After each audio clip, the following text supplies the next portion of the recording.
shit? Yeah. No, First 10 no, minutes. first 10 minutes.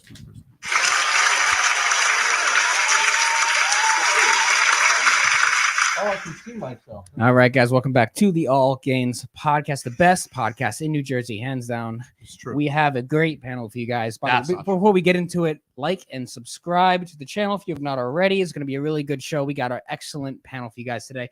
So we're going to go down the list of everybody that's here. By the way, everyone, make sure you watch until the end because you're going to learn a lot, and this podcast is going to make your life 10 times better. Guarantee it, no problem. Got a great panel full of very intelligent, highly intelligent, confident people on. I'm going to go and explore all of them and ask them a few questions and find out what exactly is the NJ Poetry Renaissance. We're going to get into all that and much, much more right now. So we're going to go right down the list. I want everyone to tell the audience who you are, and also I want you to say how you think your work that you've done is going to impact the world and the positivity of that. So we're going to start with my man Josh, who we have had on before. So Josh, once again, it's good to have you. Yeah, Hey, good to have you, absolutely, absolutely. Thank you for having me back.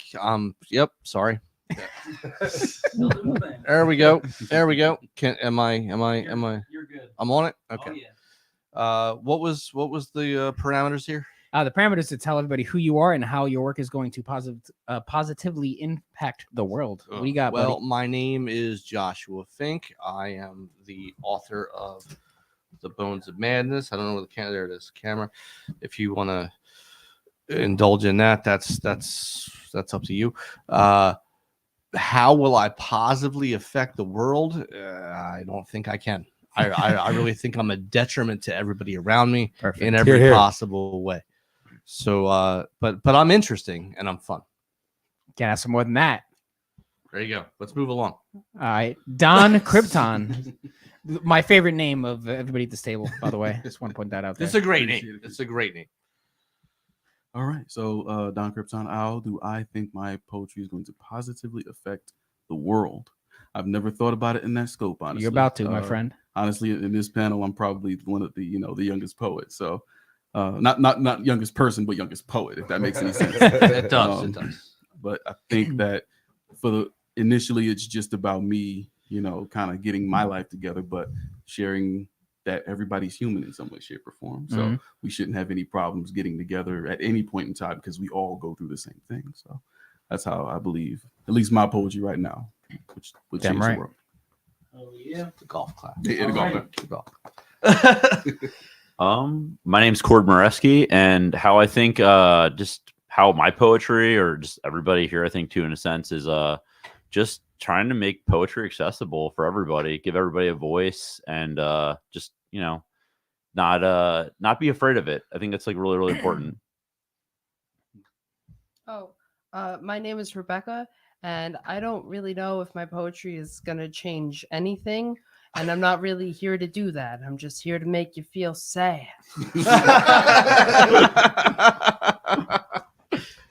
I'm Damian. I'm the official poet lord of every 7-Eleven in New Jersey. It's the Mafia Don right there. I don't really think about how it would impact the world, because I think that's a hindrance. It's hard to make art that way. I just want to corrupt the youth. I was and, thinking, yeah, have a good time. We just want to disrupt and disquiet people. Yeah, I had this thought when I was younger. I about art, and I don't know if it's true, but I kind of look at it that way when I write. I like to make beautiful things seem sort of unhinged and crazy, and I try to make ugly, terrible, scary things seem elegant and beautiful. At the same point, every viewpoint should be valid in some way, shape, or form. The fact that the way that you see it, something beautiful is ugly, is right. The way people see something beautiful is also right. So Sure. Everybody has their correct viewpoint. Everybody, in some way, shape, or form, sees the correct thing, like either it being Stitch or it being a bat. Same way. Everybody sees things. Whatever it is what it is. Right. And I think also too, like when you put out a poem in the world, it's not yours anymore. People are gonna just kind of interpret it. Copyright the way they're gonna, yeah, exactly. But they're just gonna interpret it the way they want, regardless of what you thought the meaning was. It's now it's more than that. Absolutely. Yeah. Yeah, well, like I was talking about the last time I was here, I was promoting the book. I was talking about the book, but like what I was talking about when I said the thing I just said was like when you talk like I'll write like a piece about just a girl like sitting in her room thinking about her father, thinking about her life, and I'll kind of draw out the ugliness in the room, the stains on the floor, the mold and water stains and in the wallpaper and everything like that, and then I'll find the ugliness in the moment, and then I'll go the other way and I'll write a poem about a guy stabbing a girl in the throat, but it's written Very nice. Yeah. it's written in this That's very a choice. romantic sort of beautiful It's kind of like way. it's kind of like a Smith song. It's like the lyrics are really awful, but the music Thanks, sounds Cord. but the Thanks, music Cord. the music sounds really nice, but you hear the lyrics and you read the lyrics and you're like, oh my god, this is intense. But it's like that like making the ugly elegant. Like that's what you were saying. Like, right. Yeah, it's like that's what it reminds me of, like kind of like a Smith song. Yeah. It's like you listen to a Smith song, like it's exactly that. Do you guys Exactly feel like that. when you're on the stage, you're like more mentally free? No. I think you got to earn that. I think it takes a long It comes with to time, get to that yes. position. So how would Absolutely. someone earn that? Getting up Time. on stage. It's time. It's You gotta get practice. up there. You Yeah. gotta. I've been you gotta going show for up. 10 years. You gotta choke. Right? I've done 1,000 like features. I've toured. I just started getting extremely comfortable on stage. Yeah. I mean, Really? like last like 6 months. I agree with that. I agree with that. I've been Same doing thing. this 20 years. 20 years. 20 fucking years, and I a will. long I still get them butterflies. I'll show Honestly. up. I do a feature. I'm sorry. You good? I do a feature show whenever he books me or somebody else books me, anything like that. I still get those butterflies. I still try to figure out like what the set is at the last moment. I'm still adjusting it at the very last moment. Like I'll see who's going on ahead of me. And I'm like, nah, not that one this time. I Yeah. gotta fix that. I gotta fix that. I gotta change this. Gotta change this. And you go on and you just do the best job you can, but you're still gonna, your hands will still have that tremble. You'll still have that fucking in your chest, and you gotta push through it. You gotta do it. Doesn't bombing suck? Bombing's awful. Big But you know what? I was talking to Everybody's got a comedian- bomb. talking to Sean McDonough about You it. gotta bomb. You don't gotta. escape bombing. Doesn't No, you matter how have to. talented you get, right? Like even like You famous have those comedians nights. and musicians, they still have rough ass nights. No, you gotta But bomb. You need I it. said like if I had to make a deal with the devil, right, that I had to bomb 45 to 50 times a year, but I got to kill 5 times. I do it. I like that. I Because like that. killing when you really kill the Oh yeah. And with poetry, like silence is a destination. Mhm. You feel what I'm saying? In comedy, it's like a tool to you. But when in poetry, you hit them, you can hear the ice cubes in people's drinks. Feel it. Yes. You feel it. The whole Yeah. room just gravitated to you. Every eye's locked on you. Yeah. Oh You yeah. know? Just like And, the other night. Just like Yeah. the other night in You- Asbury. you were Me in and Cord blew the Asbury. lid off the place. Oh yeah. Now this question is more towards like Damian and Corbett. How what is like the NJ Poetry Renaissance and how'd you guys like all meet? Tell us a little bit about that. Do you want to go first? I met Cord in the war. The War of what? It was the Korean War. It was I got somewhere near scars. Cape Pan. It Uh, was no. The PTSD flashbacks Well, going on. why don't you start? You know what I mean? Well, what do you want me to answer the question of what I think the poetry renaissance means, or Well, just how we that met? and also like just like what it is and like how you guys met and like how it all Well, formed. I think the poetry renaissance, I mean, I think we have very similar views. I think it's just working class poetry. I think it's for Right. it's for everybody. When we first came around, the scene was predominantly slam poetry and academic, and neither of us fit in that. We were two working class kids working at food stores and punk rock kids. We just loved that kind of rebellious behavior, kind of in the sense of just like, yeah, we want to see something different. And I know Damian has a video of me saying like, we got to change this. We weren't very accepted when we first started. I mean, like, I remember getting laughed at with him, literally getting laughed out of like academic scenes. We didn't get published because we didn't have an MFA. And then there'd be times where we go to slam, and we had a lot of friends in slam, but we just didn't really like. Right. It was we were just a little different. It was a different type of style. We weren't there yet, and so we weren't invited to those parties, and we just decided to make our own.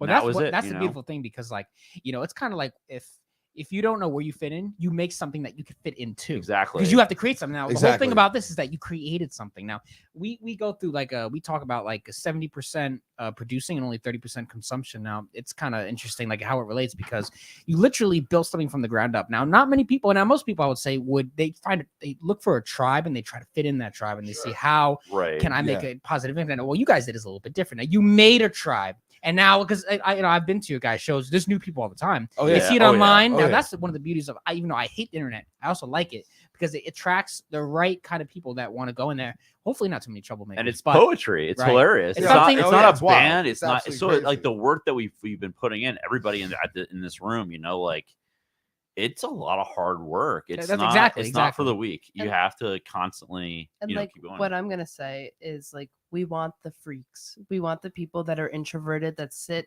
inside and scroll Instagram and Which they've is- got yeah, their there's a lot of people like algorithm perfected and like they see us and like we want them to come out. Like we want the weirdos. We want Exactly. the people Right. who feel rejected because like that's what this started from is rejection. And it's all like that blossom Yeah, from absolutely, that. absolutely. What kind of So, rejection do you think that like made you go into like from society or is it like everything? yeah.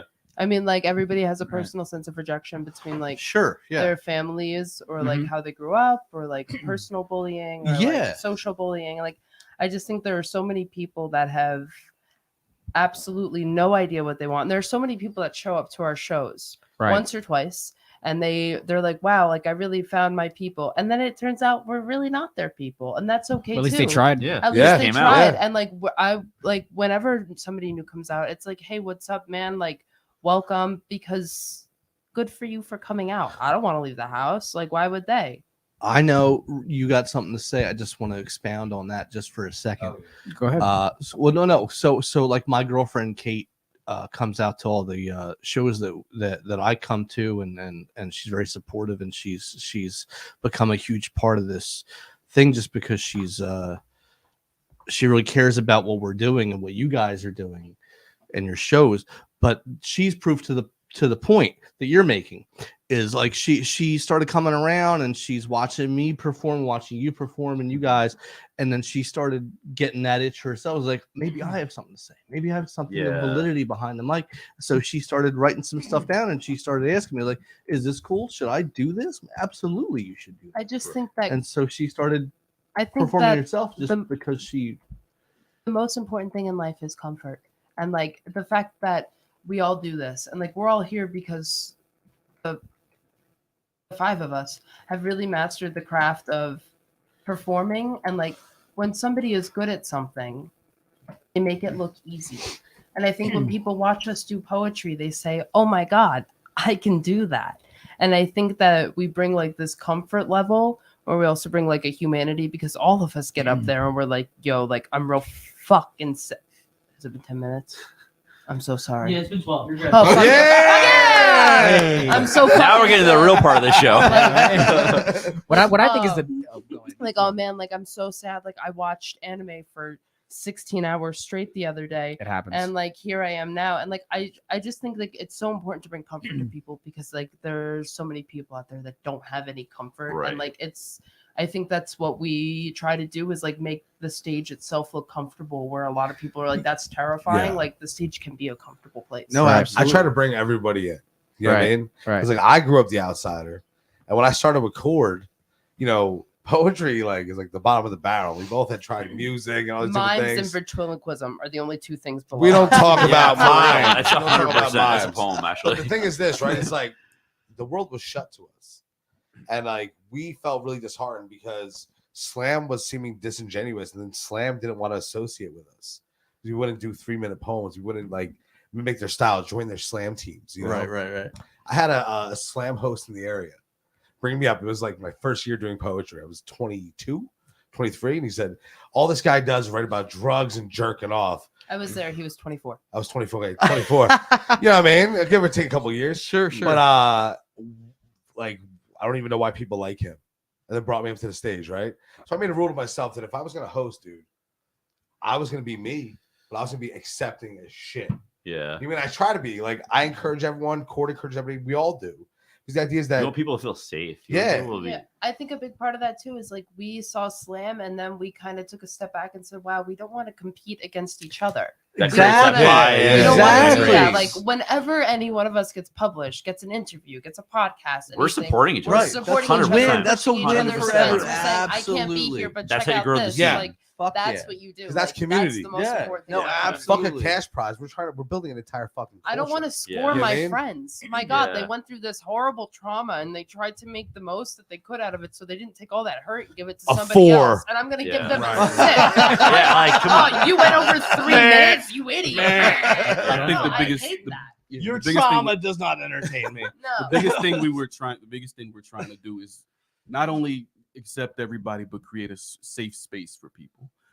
We want people to make sure when they come to us, they can say whatever they want. Now, if you get to a point where you're getting, out of line or, Right. saying too much, Right. yeah, if you're offending people intentionally, like you're going out of your way to, offend people or talk about certain groups, that's not cool. But we want everybody to feel safe in the spaces that we create here. That's right. And- That's right. I think and Damian said this on the documentary, but it really I think like rings with all of us is this like kind of disease of like you can't do it. Like my whole life even too, like people have told me you can't do this or you know this isn't gonna work out. And I love that. I feel like the best revenge is proving people wrong. No, I love I that. love, I love that that. feeling and it feels so good.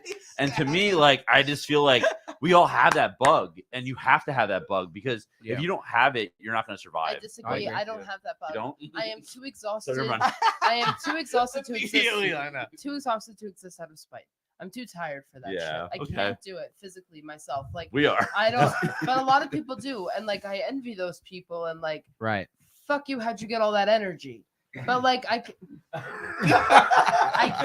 can't exist out of spite. And like I just wanted to say this because there are going to be people listening to this that are Yeah. also very sad and so Yeah. exhausted that they cannot exist out of spite because like eventually you get to a point where those people that are like fuck you can't do it, you're like you're right. Like you just like give it to them because like you can't really Spite's got a time limit. And I feel No, like exactly like and like it's not you can't always just exist out of spite. There is that space for those people That's that fair. don't. That's fair. Yeah. I also think like one of the biggest things is that most people reject themselves, and I think that's the first and foremost. Because if you ain't got yourself, then you got nothing. And then if they go to a show with you guys, it's like they kind of get a different perspective on things, and it could change their entire reality. One night, I do believe that one night could change someone's entire existence Oh, if you're around the 100%. right kind of environment. Because most people don't even know what they're into until they find out, right? So let's say they don't even know they never thought about writing, nothing about art. They never really had any sense of like anybody who goes to college can tell you, I don't know why I'm here. Right. And then they go to an actual sort of stage and they say, okay, I kind of like this place. And they go again. It's like kind of becomes addicting. It's like a form of heroin for them, right? It's the brain. Because there's a certain tribe that you can fit into. You don't know till you actually go out. So if you stop rejecting yourself and allow yourself to get out into an open space and actually try something new and actually meet some new people, because a lot of people are very afraid to actually go say hi to someone. Go into a coffee shop and say good morning to everyone. I bet you most won't say good morning back, or the ones who do, or you probably the ones you want to talk to, right?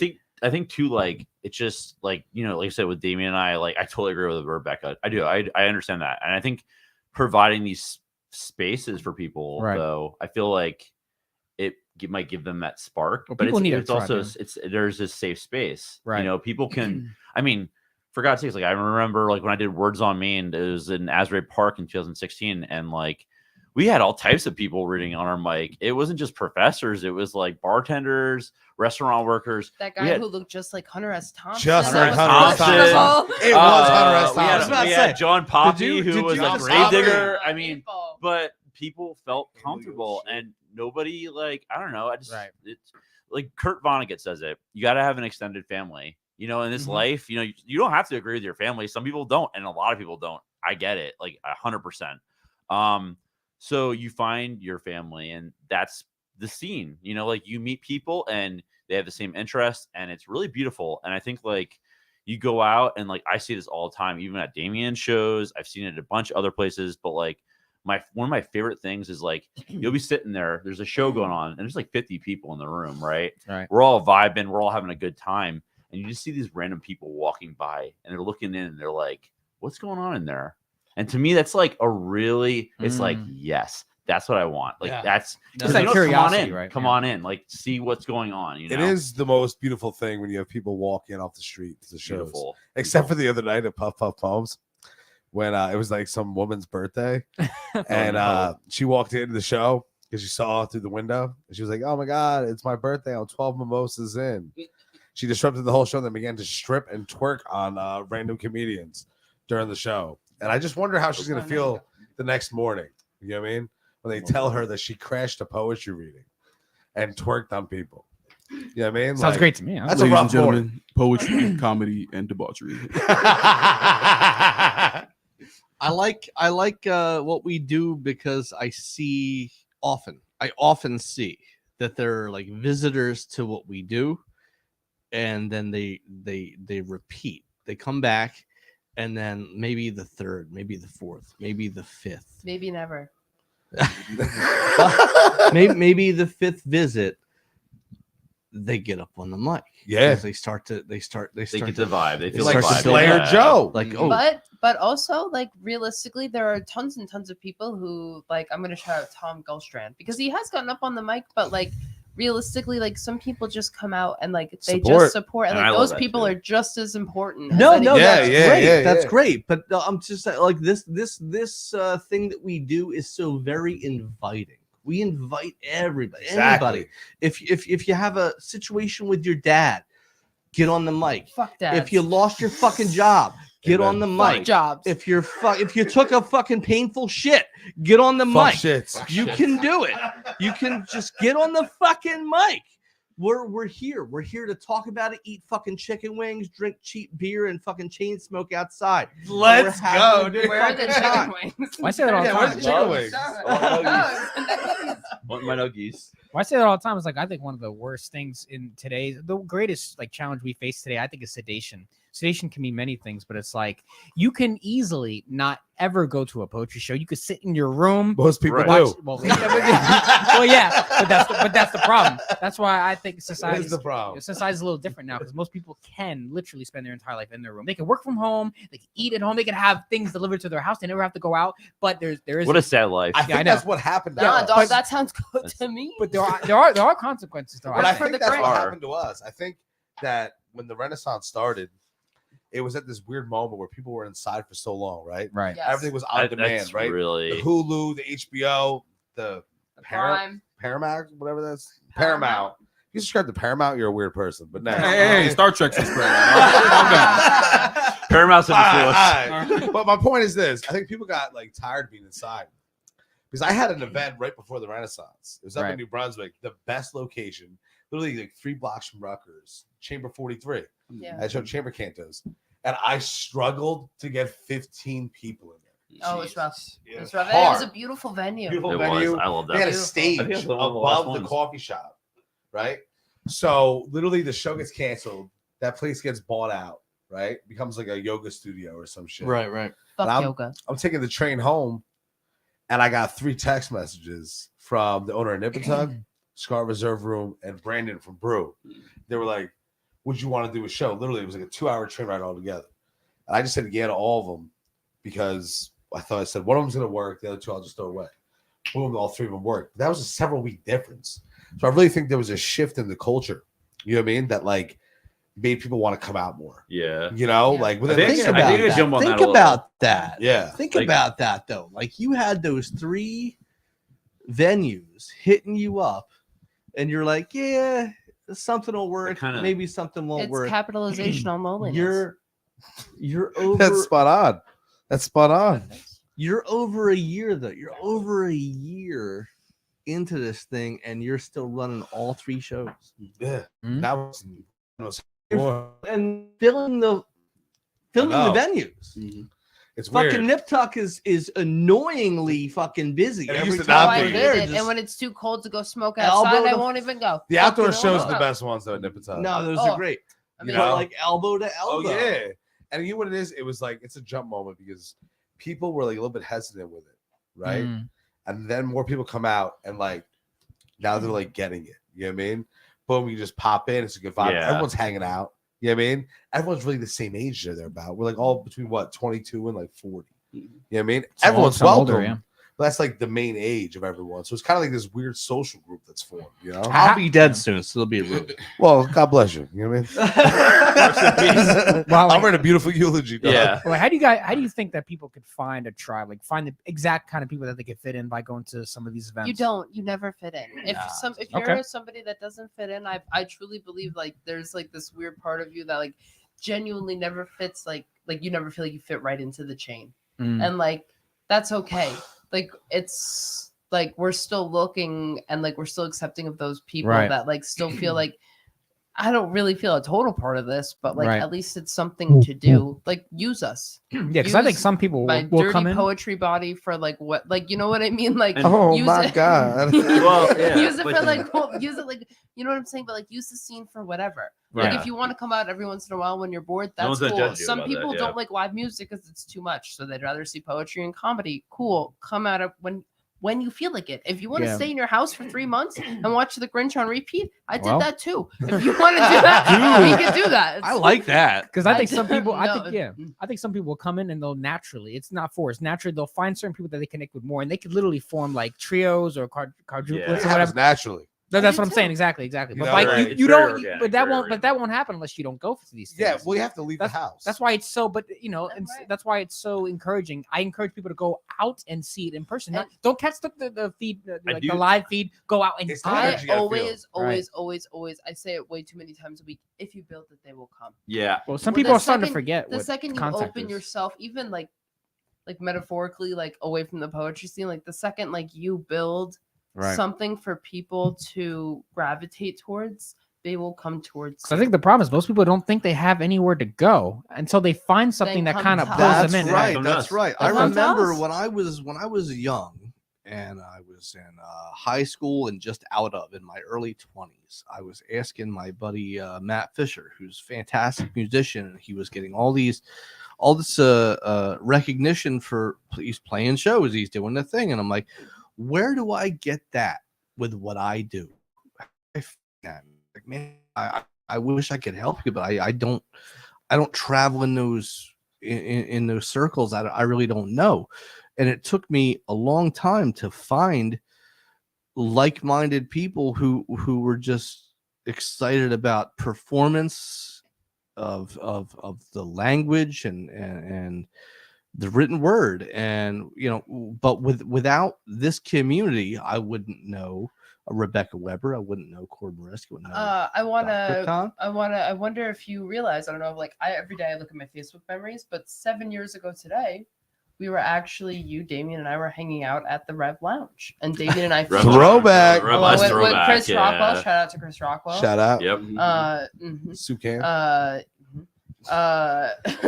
They didn't include Corberesky's name. I did not say that. But like 7 years ago, like we were all hanging out. Like 7 years ago, like I guess like none of us thought that we would be here.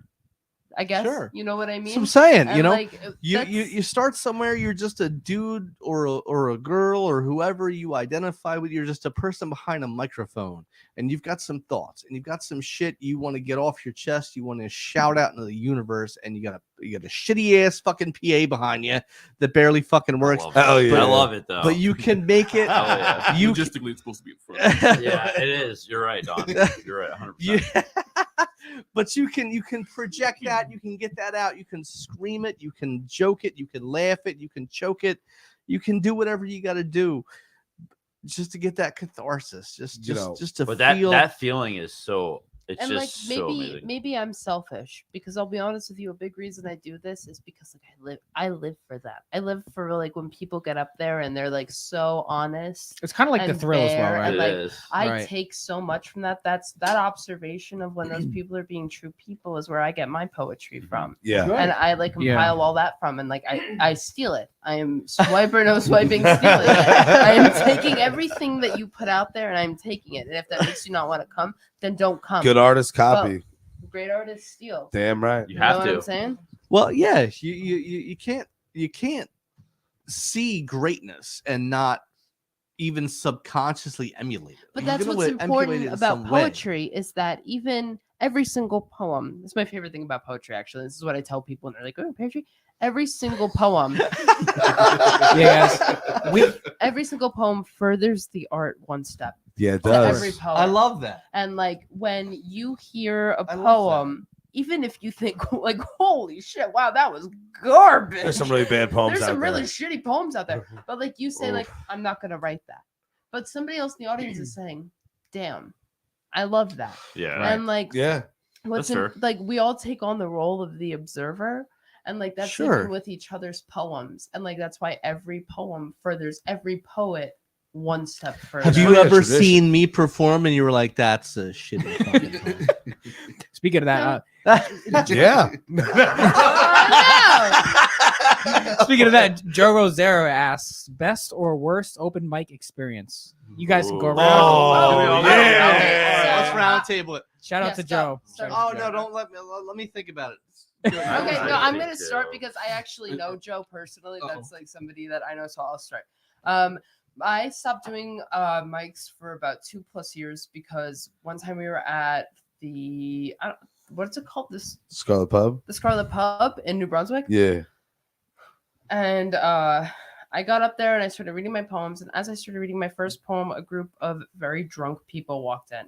And they legitimately like heckled me throughout my set. Really? And I was crying on stage trying to get through my set. And I like Ugh. begged the woman after the event to like delete the pictures because I was like very clearly crying. Oh. And they had to ask the entire crowd to leave.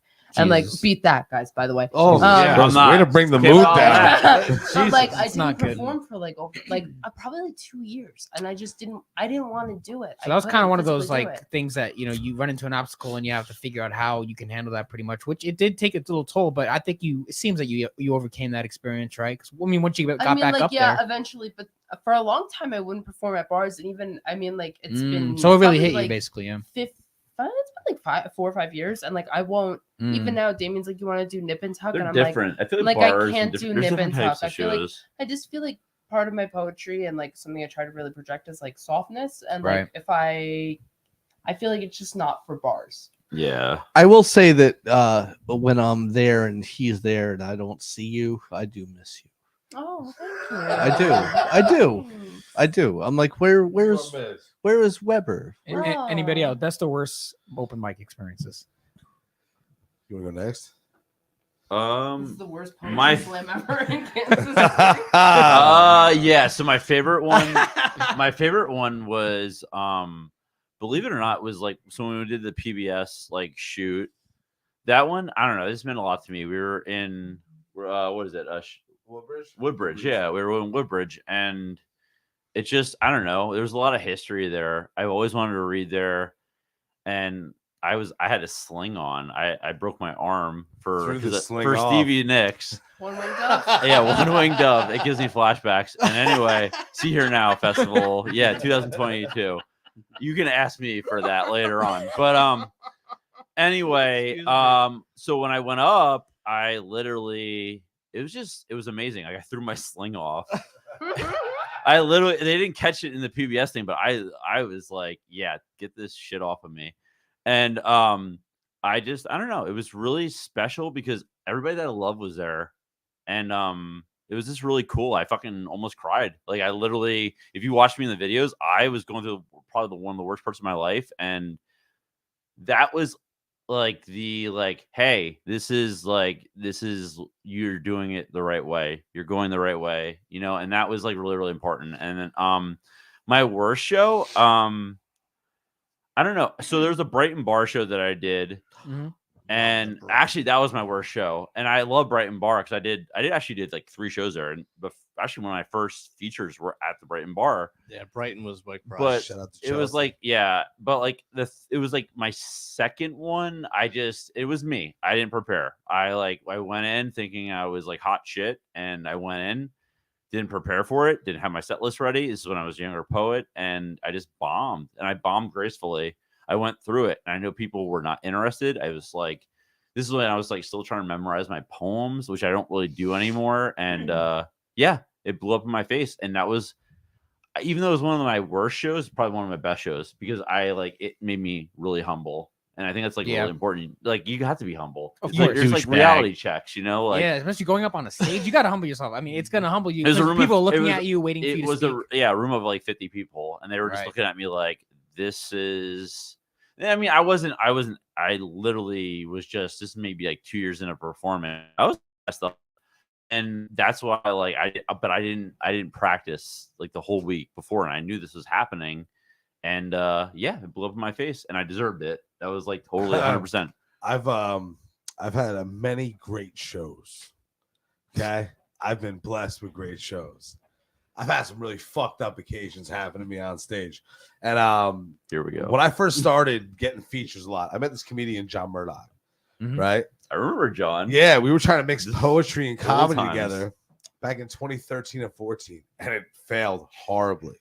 But he would have me open for him at Lucky Chang's, which was a drag bar Oh, in yeah. Manhattan. That's the It'd be So- me at 22 years old with 4 comedians, and I would bomb every single time, but not just like bomb, like nobody would even clap. And I was horrible, and I would cry in the That's bathroom. intense. You know what I mean? And like that was pretty bad. I also had a really bad show on my last tour. Okay, I had so many great shows until I got to Houston, I Texas. can't picture you crying. Oh, Oh, he's a when baby. nobody. I can. when I nobody- I know him, and me and Don't her. say Yeah, Listen, I remember him when you didn't have a beard. throwback. I'm proud of the beard. This is many years ago. Houston, Texas. I had a pretty bad show when I was on tour. I had a lot of great shows, and then I got to Houston, and me and Scott Legardi met up with a friend, and she's awesome. Shout out to Free Britney, but she gave me 2 tabs of acid Sure. at 11 a.m. in Houston. Yeah. And like when somebody offers you gel tab acid, Say yes. you say yes. Say yeah, Right? yeah. Like So I fucking- took this shit, dude. And like like fucking Winston from Ghostbusters. we were driving You around. say yes. being reckless, and I looked at Scott Legardi because it was his first tour, and I was like, man, every man knows when to plant his sword into the earth. And he goes, what are you saying? I'm like, I'm gonna fucking bomb tonight. It was at a creperie in Houston, Texas, right? A creperie. I called Rebecca, like, didn't know yo, there was I such a am. thing. What is It's it a with like creperie. bakery stuff with us? I don't know, but I was like, yo, I am freaking the fuck out.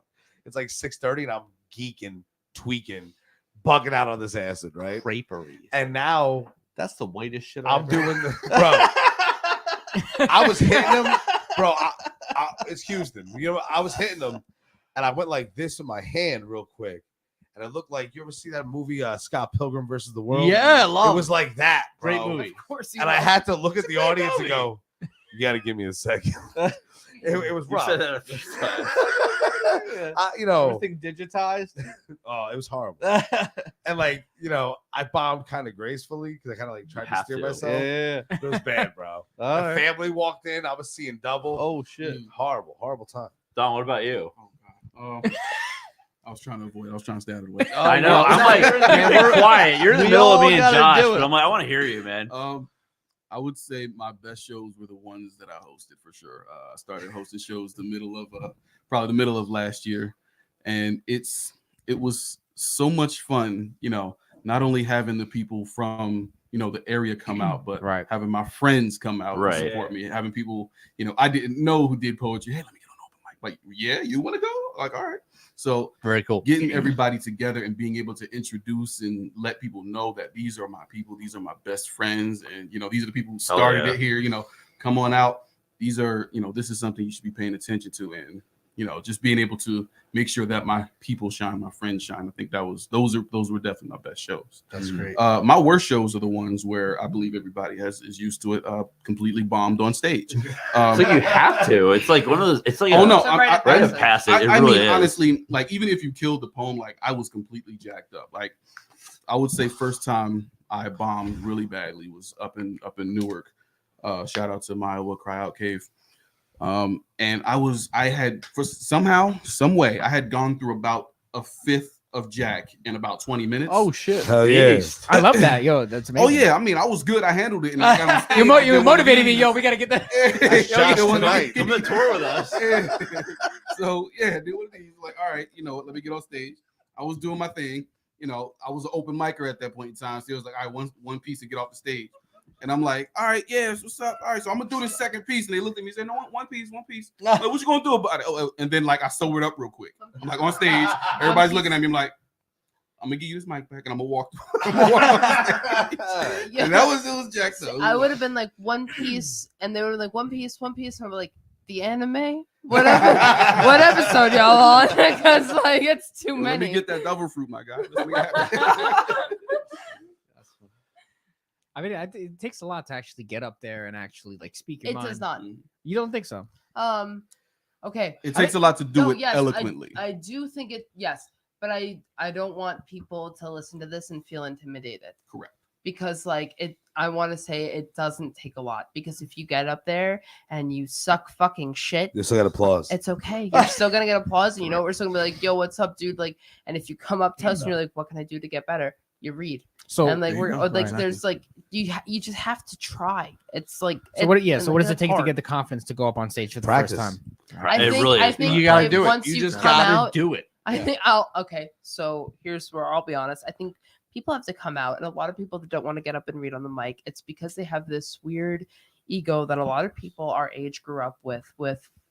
If you're not immediately good at something, it's not worth trying. So fair. It's And true. like the thing, and like it's so true. And like I want people to come out, and like what I want people to come out and see is other people who it's their first or second attempt, and they get up there and they're not so great because they're just trying, and somebody else says, I could do better than that. Because I'll be honest with you, I started writing poetry because the song Breathe 2 a.m. by Anna Nalick came out, and I thought it was such poorly written garbage fucking pandering shit. I hope Anna Nalick listens to this. I hated that song so much, and I said, wow, is that all it takes to relate to the common adults? I could do better. Rebecca's out. And that's how Love you it. start to Love it. like if once like the human ego is such a monster to feed, but like if you come out and you listen to somebody and you say I do better, that's living out of spite. Like I said, I don't have the energy to do it, but fucking do it, own it. That's a Mhm. killer Do better. line. Do No, better.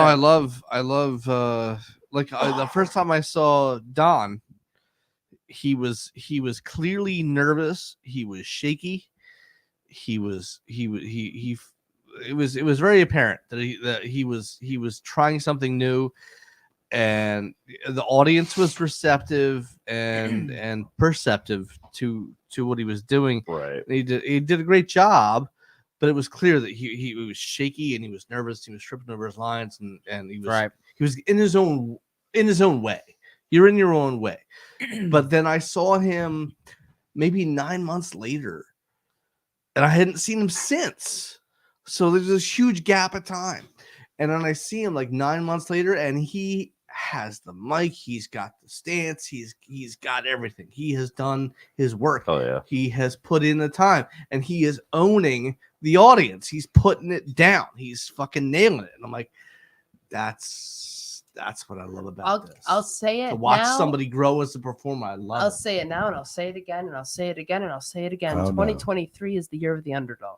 It It's the year is. for me and you and you. It's a and revenge you, year. and, Oh, like, yeah. Revenge year, babe. I'll never Let's do it. forget ever. Actually, one of the things that genuinely motivates me is we were all standing in a circle. God, this must have been 20,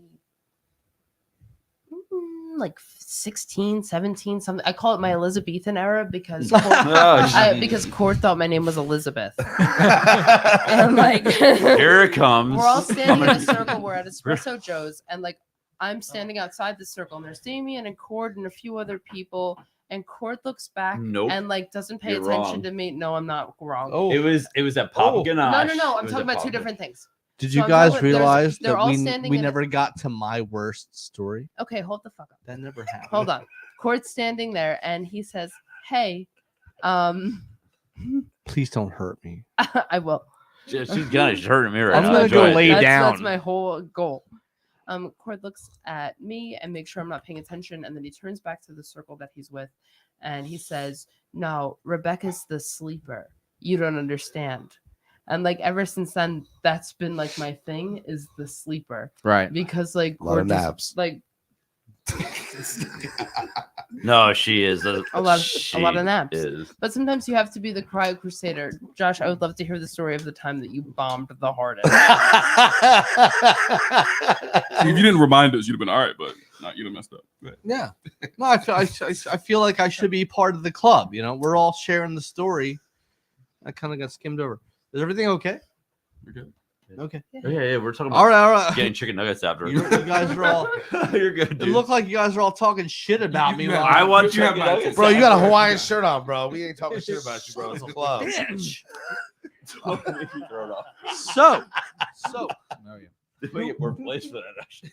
who is who is Joshua Fink, the spoken word poet? When I was in my I'll start with the best. The best was the story of how I started doing this. And it was at the what the fuck was the place called? The annex. No, it was shit. Was the That's what it was called. there was a shit. Whatever. No, well, all right. So it was this coffee house in Tom's River, and it was so popular. Well, It was so popular that you had to call in ahead of time. You couldn't show up and like put your name on the list. You had to call in, and the list was established about an hour and a half before the show even started. So you had to you had to have your name on there.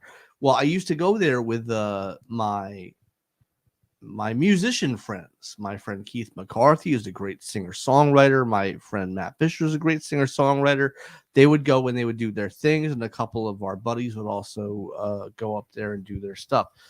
Wound up hanging out with my buddy Michael Pasquarelli in the wee hours of the morning, sitting in his car, going through my notebook, and I'm reciting these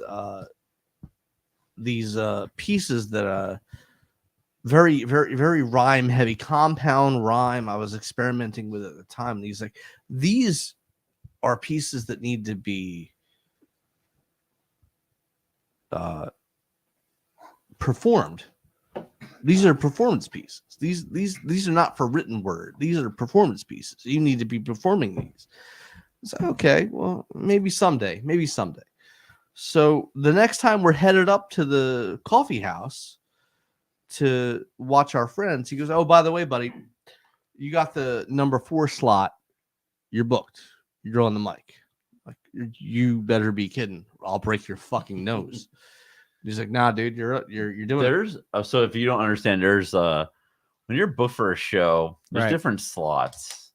And people get very, There's like drama or something behind the scenes. oh yeah. We There's, don't like, have to get people- into that, but We'll get into that, but yeah, but when you're in the later, I'm very you gotta curious fucking about that. bring it. I'm very curious about Yeah, that. yeah. But anyway, Josh, go ahead. Yeah. My bad. So no, it's I appreciate your stuff. I'm Cord. just relating. I get it. Cord, I love you. I kind of want to just take you home and like I want to snuggle with you. Okay.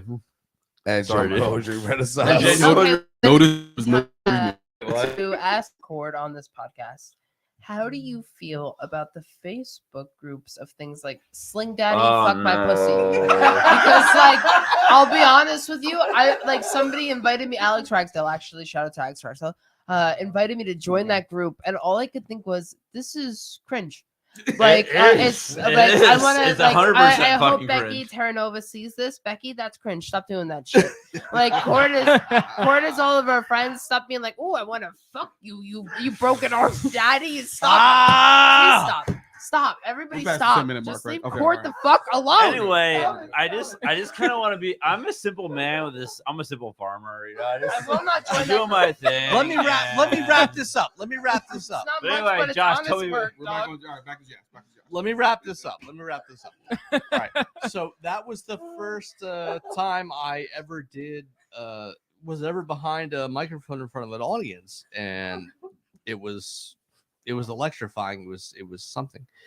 And I knew I had something. I knew I could do this. I knew I could captivate the audience. Right. Now, the worst show I ever did was I was living in Atlantic City. That's already rough. I was living in Atlantic City, And my friend and my roommate, Donnie Specs, if he's listening, there you go. Juggernaut Drunk is his band. Check out Juggernaut Drunk. They're a great band. Just put out EP a few months ago. I have it. I've been listening to it. It's very good. But me and Donnie wound up at this bar right across from what used to be the Taj Mahal, which is no longer the Taj Mahal, and the bar is no longer the bar. Everything is dead because Atlantic City, everything died. So we show up at this bar and we decide we're going to help Tony Staffo, who was running the bar. We'll bring in musicians. We'll bring in an open mic act. We'll bring in some clientele. He agrees, and we're going to it. Donnie is tending bar part-time, and everything's going well. Well, so I show up to do sound check at the bar, and there's this guy lives like right across the way in this retirement home, and he's very, very, very gay and theatrical. Very nice. Hell yeah. And and we're sitting at the bar together, and he's going, no, you get up and you do your thing. You get up and you do it. Whatever it is that you do, you get up there, you know you can do it. I know you can do it. You get up there and you do it. Okay. I love that. Love that. So I'm full of the energy that he's giving me. It's feeling great. So I go up there for sound check and I do the poem "Critical Conditions," which I did here the last time I was here with the 777 poem. Most people call it 7 poem because they don't know what the fuck it's called. But I do the poem and I finish it, and he is livid. Oh no. So fucking angry. All this angry things you're shouting through the microphone. You're terrible. You're absolutely terrible. He's screaming at me. They had to like usher him out of the fucking bar. You're the worst thing that's ever happened to a stage. You're horrible. How could you do that? What are you doing? I'm like, Jesus, dude, like you were all about literally saying whatever you do, do it. It's going to be so good. And then I did it, and he was like, no, but not that. But not like that. Not that fucking not like thing. That. Not that fucking thing. That was the worst one.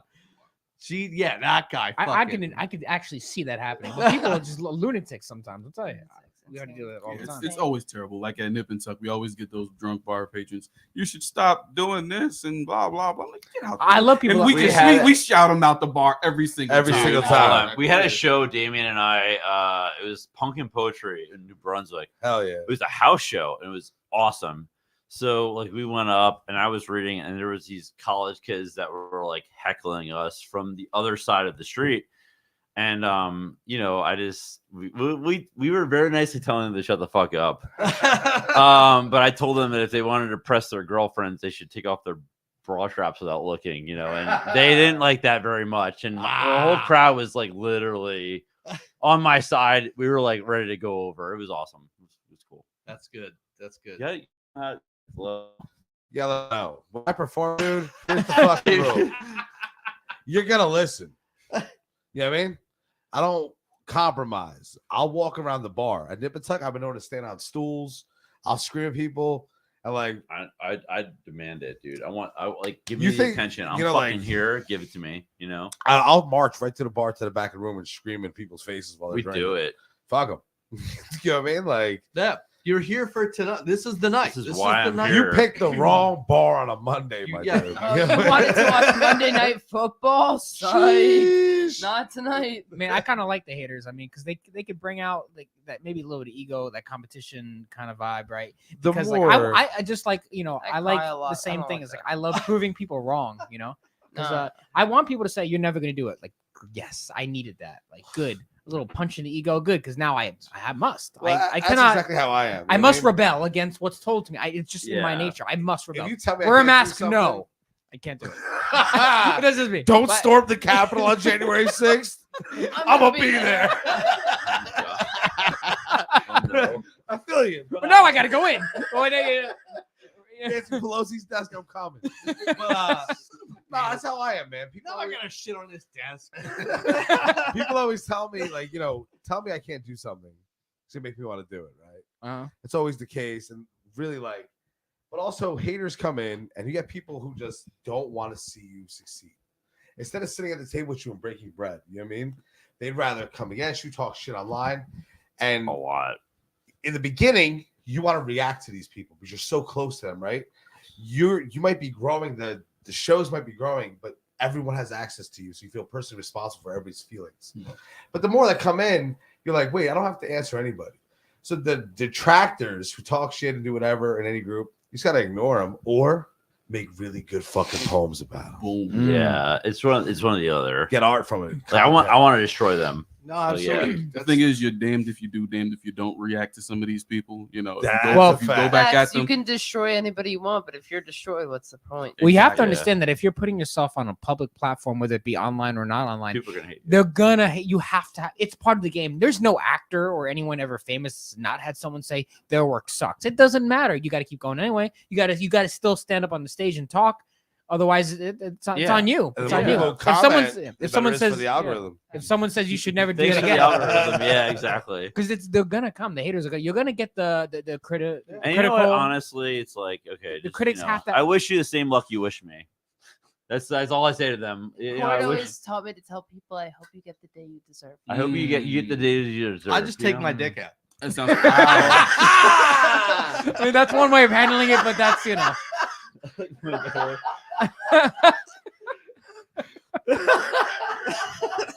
just oh shit. There goes Damian. Anyway, that's how you know. I did What's not the next see that question? What's the next coming, question? I but want to no hear pun it. intended. So, how has that worked for you? Just take it out. My God, dude. Where do you guys see the NJ poetry renaissance going? To the moon, baby. Oh, probably into the pits of hell is what I was gonna say. What's the question first? Where do Good you question. where do you see the NJ poetry? Baby. That was the question, Damian. I think ideally that we'll see it just spread across at least the tri-state area, very Doofenshmirtz-esque. Like that will at least see like Pennsylvania and New York do like the Pennsylvania Renaissance, the New I York love Renaissance, that. like the Maryland Renaissance. Like we want to see these things They are beginning. grow organically, and they are Oh, beginning. And like You know, And so hard. We've had a lot of practice before pandemic, and then after we've had so much practice, and other states and haven't seas had have that. risen and fallen. it's part of it. Absolutely. It is. Yeah. I think like it's really important to understand that this isn't gonna last forever. I'll say it. Like you got to enjoy it. But my whole thing with like everybody here, and it's like just you have to grow it and you have to keep pushing it and just doing it in your own little thing. And it's like very punk rock to me. It's like 80s punk rock. You watch 80s punk rock, that's very similar to us. And then there's other people that kind of take that place, and there's new wave, and there's these different things that happen. And yeah, like I want to see it grow. Like New Jersey, we're putting it on the map. I'll say it right now. We don't fuck around here. Like Hell it's no. you come here, you better bring it. You like it's just we've toured, we've done it, and like it's fun and we love it. But like it's not a competition, and that's what I want to stress that the most. It's like it's not a competition. I don't give a fuck if you think your scene's better than I mine. love that. I love that. I want you to have a community out there. That's I want to wake up one day and not have anything to do with this. It's like kind of like when you wake up and you look at different shows that are going on, like concerts and bands and all these artists. And I want to see poetry shows, and I'm not dealing with any of it. And I'm like, oh, I'm going to go out to this. I'm going to go out to that, knowing that you did something. But I also, at the same time, I want to go out. I want to see it. I want to see your outsiders. I want to see people that are out there that are doing Hell stuff, yeah. you know, This is 100%, that 100%. lineage and that tradition. You know what I mean? Like we're pushing it. Yeah. That's what I want. And I one don't- day, it's not a there's gonna be a competition. group of young kids who come up and say, yo, fuck Damian, fuck Cord and Rebecca, They're saying Josh it. Fink and Don Krypton. They're lame as shit. Look how cringy they are. We could do shit way better. Let them try. And they're Do it, gonna, Please. right? But we did the same thing. When I did was it. coming up, I was arrogant as shit, bro. I was 21, 22. I was like, fuck you. We're going to change the poetry game. And everybody's like, okay. You told me. Yeah, man. And then me and Cord are just like, we're gonna do it, bro. I didn't have a beard then. Yeah, we didn't have beers then, so We did not nobody have took beers us then. serious, you know. Nobody took us serious. You know, Nobody took us serious. and the only I had person, to the laugh only in my person who face. did was Josh Fig. That's why we still hang out with Josh him. is like a very Always dude. good to us from day one. Oh shit! Who the Honestly, fuck am I? You and Danny Brown. Oh jeez. Shout out to Danny Brown. Yeah. And honestly, I think the same thing along Rebecca's lines, making it into a tri-state area thing. Honestly, the New Jersey poetry scene has to be all of New Jersey. You know, Yeah, I'm 100%. I'm coming down. You know, I'm from Elizabeth. I'm representing Newark, Evolu culture, and you know, I come down here, make sure we go to Damian shows, make sure we try to even go further down. You know, shout out to Chris Rockwell, shout out to Michael Mills running their scenes Yeah, down Michael Asbury Mills Park. is fucking awesome. Michael Mills is awesome. Obviously, Rasa Rue, Yeah. Sean Battle, Evolu culture in Newark. You know, try to go out to even to La Bruja out in the New Eurekan Poets Cafe in New York. I've been to all of those scenes, and I've made sure that people know that you can come to Evolu culture and see what's going on. You can go to Damian and see what's going on. You know, anybody who can't go to New York, they can go to somewhere in Matawan. They can go to somewhere in Asbury Park. Right. There's always a scene that you can go to, and it's not necessarily a need to have these scenes competing. We need to get There's everybody. no competing. No, I love that's what it's crossing about. over. No In islands, the no long islands. run, I love it's about that, yeah. it's about almost like creating like a highway of losers. Yeah. Like, no, and like I want but like, I'm great not way to dead say it. ass. The thoughts on of what you Rebecca said, though. Weber Great way are to not say it, those though. It's of the true. entire panel. That's we a want great way to to create say a it. highway of winners. You know? But we I may feel start like- off as losers, but we are winners in the end. You know, I feel like I will. I mean, but wait. Regardless of Don winners, Krypton's wait. over here feeling like he's doing good for himself, but I think most of us writers are probably feeling like they are lacking something significant in their lives, or live. or just doing a shitty job of being alive, and you know, Oh my God, I wish I wasn't. yeah. So we're all kind of on that Suicide pact on the that RC ride. podcast. We The own thoughts that of the thing. panel are not those of the all. That's on all Nuggets, Games dude. podcast.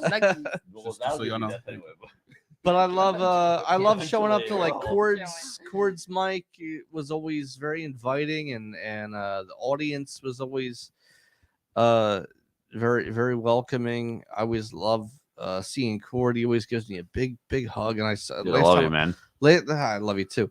Last time I was there, it was his mother's birthday. Oh, Yeah, shout out. Shout out to my Pam, mom. yo. Oh, Yeah. yeah, mom's Mareski was great. She's Dude. lovable, a very lovable lady.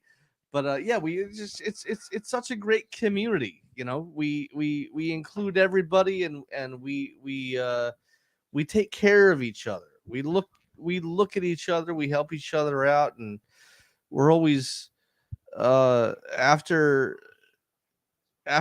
all said and done, we're really just trying to help hold each other up. And I think that's the beautiful thing in this thing that we have. That's the difference that we have over here than a lot. We're all of trying to places. hold each other up. We're not trying to stand on each other No. to No, get yeah. ahead. No, Well, it no, literally is no. a tribe. It actually is your own tribe. Really is. It Right. really is 100%. Now, Cord, I know you Anyone want- who's trying to do this, they're accepted. Now, if you get up there on some bullshit, right, that you're fake, this is an ego game, you're not we're going gonna to get be into supported that. the Yeah. same. Oh, we're definitely gonna get into that. But there's people, if you try, you're immediately accepted. And we're doing this most of the time for free. Yeah. We're doing this on our own time. Like, I mean, like I Doing broke get as shit. people that like as a host. I mean, you get hosting is a different game. It's a different animal. Yes, And it same. is. And I'm gonna shout out Tom Bacall because he like and Steve Zemjewski who like basically are like they do like their small press. It's you meet people on a different side. It's like kind of like very. It's a different animal, man. Well, I want you And- to tell us about the hosting experience. I want you to tell us about that. Yeah, well, it's Please not do. for the week. It's not for the week. 'cause How you- so? How so? Well, because when you're hosting, not only you're sacrificing your art, you're actually promoting, you're planning, you're taking away that time where you're supposed to be a writer, and you're doing it for the greater good. And people don't appreciate you for that sometimes. There's some people out there that will be like, pay me, do this. And I'm like, well, you know what? Sell your fucking books. They come out That's and the fucking sell way your to books. do it. And do it. You have to. That's just how we do it. We did it. We did it on tour. Like you can't Always. like, and I feel like sometimes there's people that are it's just like they don't get it, and it's awful because you see that side of them and you're like, you're a prima donna. Like, I don't want this. But then you also at the same time, so there's that part, but then you have the part where you're in like a community and you're like, damn, dude, there's 50 people in the room because of me. Like, we're doing this. Like, I'm creating this whole scene and we're all together. Right. And they could be out doing like stupid shit, or we could be like not doing this at all. And we could be just like sad and like unhappy, but we're all sad and unhappy together, or we're just doing this like 100 chicken nuggets. Yeah. 100 chicken nuggets. You know, hosting's weird, man. Why? I used to hate it. Same here. Rebecca remembers. I used to go places. Can't stand it sometimes. They booked me for readings in like Eastern Pennsylvania, in Frenchtown, all these weird places. And I get there, be like, can you host? And I'd be my own features that nobody wanted to speak into a microphone. I had to host fucking Harrison, Stretch Studios. Everywhere I went, I used to hate it because I used to be super shy. Do you know what I mean? But I had a stutter. I didn't know how to talk on the microphone. It wasn't even that. It was the juxtaposition that if you said no and somebody else hosted, they would make us fucking open. Yeah. And like if somebody 100%, drives, 100%. it's like fucking etiquette. If somebody drives, you don't make them open. No, if Like, someone's driving 100 miles, Have a local you don't. open and like I would have a have that. local on your show and like 100%. God, we would do it. We would do it. My 5 minutes in goodness. Easton, 10 5 minutes in Easton. Allentown. Yep. Fucking And that's- free tickets to the Allentown Fair. It's where we etiquette. were It's at- etiquette. We were at 100%. the fucking 4-H tent where they had the tomatoes that people were growing for judging, and I look away for 1 second, and I look back and I say, Damian, my God, what are you eating? Where the fuck did you get that? And he's eating the tomato that is up for judging. It looked good. And he goes, I love it. we gotta get out of here. And I'm like, I love okay. Dude, that was a weird time in Allentown because there was a guy with a cowboy hat who was trying to like tell us that he could make a pig roll over because he was a magician or some shit. Dude, you're from New Jersey. There's so many people. I highly recommend to anybody to go to the Allentown Festival. Allentown, Pennsylvania Festival is fantastic. You can stay at the Red Roof Inn. There's a Friendly's right next door. Those Friendly's. are dying breed in New Jersey. You should also go to Phoenixville Festival. You guys In ever- Arizona? No, the Phoenixville Festival is in Phoenixville, PA. Pennsylvania? Yeah. Phoenixville. Never heard of it. Me neither. Might as well just go to Ohio. No, What it's the fuck is great. that? Listen, hear me out. Get ready, Phoenixville, because there's gonna be some newcomers. All right, okay. So bringing it back around to the hosting. Hosting is Don's bringing it in. I like it. Go ahead. Bringing it back to hosting. It is a different experience because technically we're also curators of the show as well. You So are. you have are. to even getting up to the show point is a little difficult because some people, as Damian was expressing today, some people accept and cancel, cancel. So Yeah. getting the people together who are gonna stay for that date, especially if they're not getting paid, is a little rough sometimes. But people who take on the challenge, like I said, I took on the challenge from Sean as well as Damian when they were stepping away, and then we have new people coming up like Tyler Clark, stepping hell in, yeah. Shout out to Clark. Clark. Shout out to stepping Tyler. in, doing his thing. Obviously, Absolutely. Becky Love Tyler Terranova Clark. as well. Yep. Literally doing their own shows because they know that there's a need for it as well, and we need Damian to stop doing like 75 shows. My man needs to slow down. He needs Like- a break. So yeah. From my point of view, when I hosted those shows, I never had a plan to host all these shows. I wanted to blitzkrieg this shit, start a bunch of shows, and hand them off to everyone. And at the beginning, everyone was like, fuck yeah, I'll take a show. And then I had like 6 shows. I was like, man, I actually don't want to host. Actually not interested. So I Yeah. got all these shows that are successful. And it's a lot. I bitch about it sometimes because it's like hosting, curating, promoting, doing the whole thing. And right now, there's a point, I think I'm down to 8 now. I was hosting 9 shows. It's a lot. You know what I mean? I don't know anyone else in America who hosts 9 shows. Me either. You know what I mean? Like, and I'm broke as fuck. You know what I mean? So We're gonna talk about that soon. I'm winning records here. But who's counting the records? Nobody. It just But they'll hate on you. yeah. They'll talk shit about you Fuck yeah. constantly. Yeah. That's always a thing, but they will never. I mean, I'll ever- give you a handy in the parking lot if it'll help. Bro, listen. Once I get my next cup of Jack Daniels, I might take it. Yeah. I got it. I'm here. You want an unpaid feature at the Nip and Tuck? Yeah, that's pretty good. Well, Damon, I want to talk about risking everything to get this thing going, but before that, I want Cord to talk about what's going on behind the scenes when it comes to drama hosting, and I want to get into that. Well, I wanna get a little bit It's into not that. You know what it is. You know what it is. I'll say it. Without you don't have to mention any names. I just want to, like, No. But you know what? When you're a host, people don't get it, because I actually wanted to teach a workshop over the summer about hosting poetry shows. Legit, I want more shows. I don't want Damian doing a million fucking shows, and I'm getting older. I kind of like. I never thought I was gonna be a host. I actually fell into that, and unfortunately, people are like, "You're pretty good at it," and I'm like, okay, Fortunately, not unfortunately. yeah, I'm just, you get it, but like, you just sometimes you see sides of people, or you meet people that aren't safe for the community. I've had to kick people out. I've had to tell people like, hey, people aren't comfortable in here and you have to leave. I've done it many times. I'm doing this for free. I've been kicked out 3 times. No, but I don't mean like I don't mean like that. I mean like other stuff, and it's kind of like it's really shitty because I'm doing this for free. I'm just trying to I'm having a good time with everybody, and it's like if you can't bring that, well then you gotta go. Like that's that's like my big thing. Like that's my big thing. Like if nobody feels it's like you're racist or you're homophobic or you got these things, or you're a predator. I don't want that shit in my fucking community. Get out. Get out. Those are punk rock. That's etiquette, man. Yeah, and I will not put up with that shit. I've kicked so many motherfuckers out of here, and I don't care. Can you name a specific story in which you had to do that? Like what happened? I did it. First show of Coffee and Words. There was a gentleman who literally there was a girl crying, and I didn't know she was on the open mic, and he literally, I didn't know. Like, I'm a host. I'm doing this for free. I'm doing this on my own time. And there was an issue where, there was stories about him. I didn't know until after that show. And it made me feel really shitty because it was like my first actual show, and I wanted to have a good time, and it was a good time. But at the end, I felt really bad because I wanted her to feel safe. And that's my priority. I want my audience to feel safe. That's good. And that's it. And if people can't, they don't like that, well, then they're not my people. So the best thing about poetry is that it's the most accessible art form. Okay? You don't need talent. 100%. You don't need material. No, really, you don't need any technical skill. You literally walk into any poetry open mic at any time and read on the open mic, right? And that's awesome. And that means we get so many people who just stumble in. Maybe they're there just to drink beers at the show. Yep. And they go, I could do that.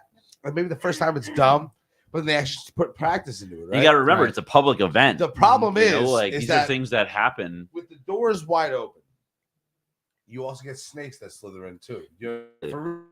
And creeps, weirdos, girls with fake flowers.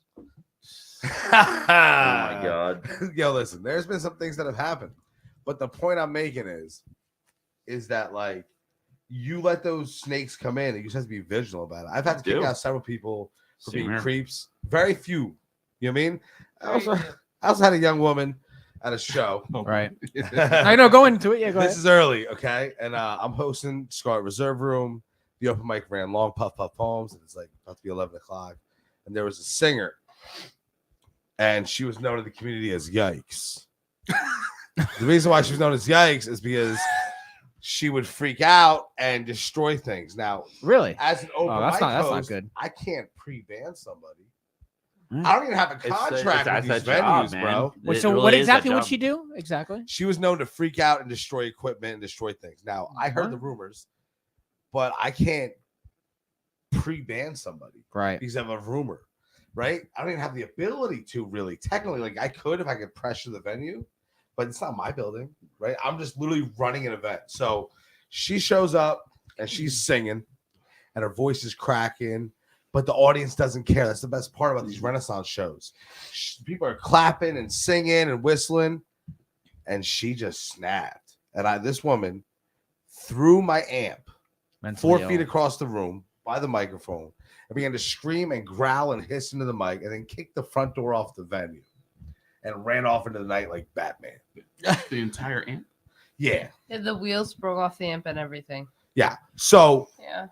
these things happen, right? It's not the norm. No, that's another thing we have to deal with when we're dealing with the creative minds. A lot of the creative minds may be a bit unhinged. Myself, Bones of Madness. We're talking about fucking crazy. Yeah, I people. mean, you might be fucking mad, bro, but you're not kicking the fucking doors off venues I'm like just saying, Spartans. yo, Spartans, dude. You know? No, absolutely. But we do run into the maniac or two in what we do. And we also sometimes run into politics. When I first started hosting, I booked people that I didn't know didn't like each other on the same bill, and You I'm don't like, know this and stuff. I don't. You Yeah, just- right. you You don't don't know know this You until don't you know get this. there. They It's get there, all and it's like, literally you're taking on a job. It's a Right. different animal. It's not being a poet. It's like literally like, Right. yo, I'm hosting I'm cultivating a community, but you're the face. Right. You fuck up, everyone's gonna look at you, and that's the Yeah, truth. yeah. and I think And the it, thing it about sucks because it's not like you get it, and it sucks. It's not fun. I was gonna say the thing about the politics is that you can feel the room divided, but the fact that you have the pull to bring those people into the same room should say something about Exactly. Yeah. Absolutely. Yeah. you. Even if they don't like each other, they know they're here for the art. They're here. 100%, They're here because you 100%. asked them to be here. And again, a free event, so it's clear that the art holds more weight than the beef they have with each other, and Sure. that's something. No, to think about. absolutely. Usually. But does conflict ever actually break out? Huh? Does conflict ever actually break out between stuff like that? Sometimes. You know what? I've had people. So before the poetry renaissance, when the pandemic was happening, I had a online show called the Couch Post Collective, and I've had a couple people where I've had issues where some people were whether you're not booking them or there is where I have to make sure my audience is safe even online. I'm in my living room doing this for free. People live in the comment section, bro. People live in the comment section. It's insane. But Especially on it's Twitter. really messed up. I've had people threaten me. I'm doing this for free, dude. And it makes you kind of I don't really want to do this anymore. And that kind of sucks because I'm enjoying this and it's fun and it's free. But you have that, and you have that even when we're doing our shows. You'll have people that will really get nasty with you, and I don't know. There's a line. You're just doing this because you love this, But that's also something you have to take on. If you want to be a host, you have to have tough skin. I remember doing a show at the Java House. You remember? I remember the Java House. I read there. Java House. Yeah. No, Cord was there. Rucci was there. That was my show. That was the last show that I was the host of, and I was hosting this show, and this lady, she came in and she was doing her thing, but she was running long and just random tangential shit that she was going on. I was like, all right, let's fucking cut it. So I'm trying to cut her off, and she's just getting angry. And I'm like, dude, you gotta. I got people. Flashlight. Yeah. I got fucking people who have legitimate things to say. You're screaming about fucking cyber organisms in our fucking brains. You need to fucking get off. Stop. Sandwich and a nap. But yeah. So she's fucking losing her shit, and then I'm kicking her out. And the restaurant owners was John and Nixie Davis. They're very great people. I'm still in touch with Nixie. John passed away sadly, but Nixie is a good friend of mine. She's a very sweet girl. But we kicked her out, and she's freaking the fuck out. She's gonna break windows and shit. Fuck.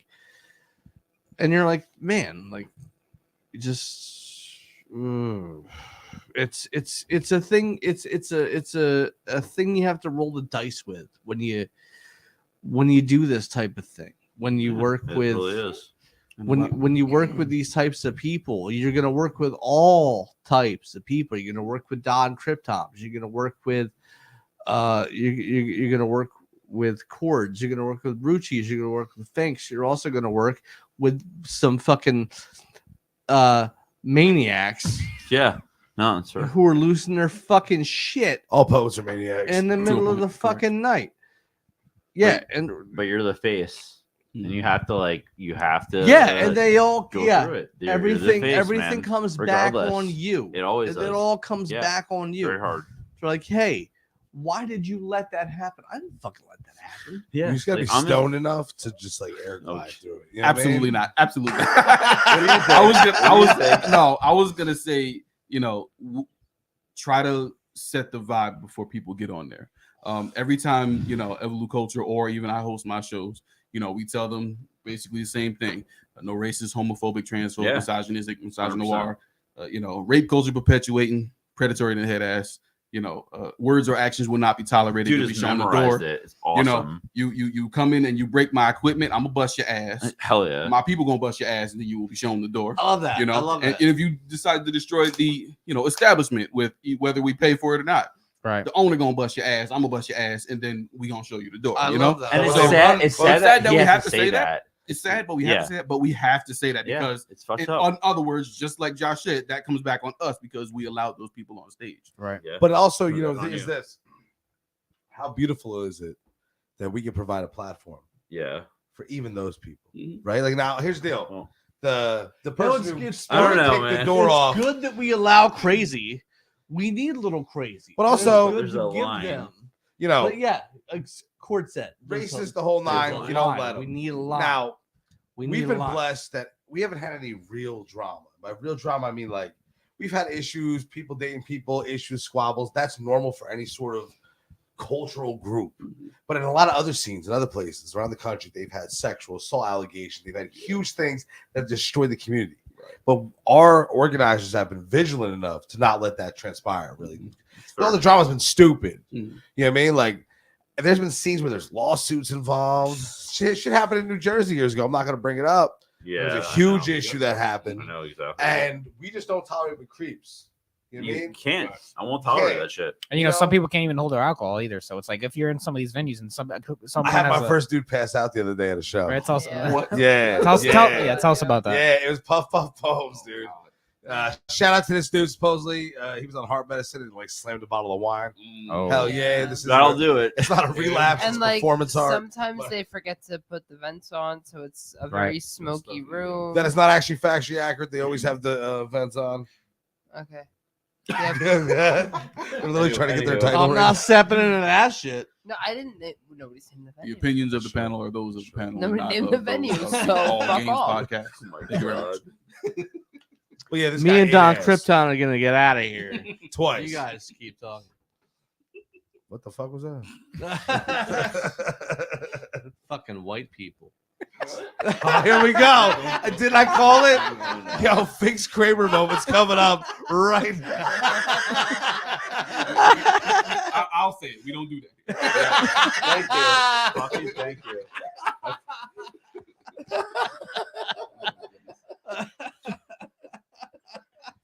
So crazy motherfucker. I hate all of you. I hate me too. I mean, I love a What's lot the of next you. question? Way. Can we move So on? moving right along. Yeah, so Damon, we're gonna start right with you because I think this is very important. This actually might be the most important. What does it take to risk everything to do something like this? Now, because I go to you first because you've told us a little bit the bits and pieces on how you risked your job, friends, family, people who might hate on you. Like you risked all being broke and all this just Oh, for yeah. this passion that you have. So I want to start with you. We can go I think down it takes and a solid mix of deep mental illness, a broken home, and a little bit of that. very few prospects, right? Like, but okay. So for those who don't know, what have you risked in order to do this? listen, bro, 'Cause some I'm might know. 30 years old. I have $1.24 in my bank account. More than $1.23. That's a fact. But here's the deal: I host like 9 poetry shows, the Renaissance thing. I had a full-time job cutting meat, and I just couldn't do it with everything else. And I really woke up one day and I was like, roll the dice. I don't have any children, dude. You know what I mean? Mhm. So like, but I've toured the country. I was just gone for a month. I was gone in all of January, bounced around the country. And like, if I had a more bourgeois life and I was comfortable, and every day was the same, there was this routine level of comfort, would I be as hungry as I am right now?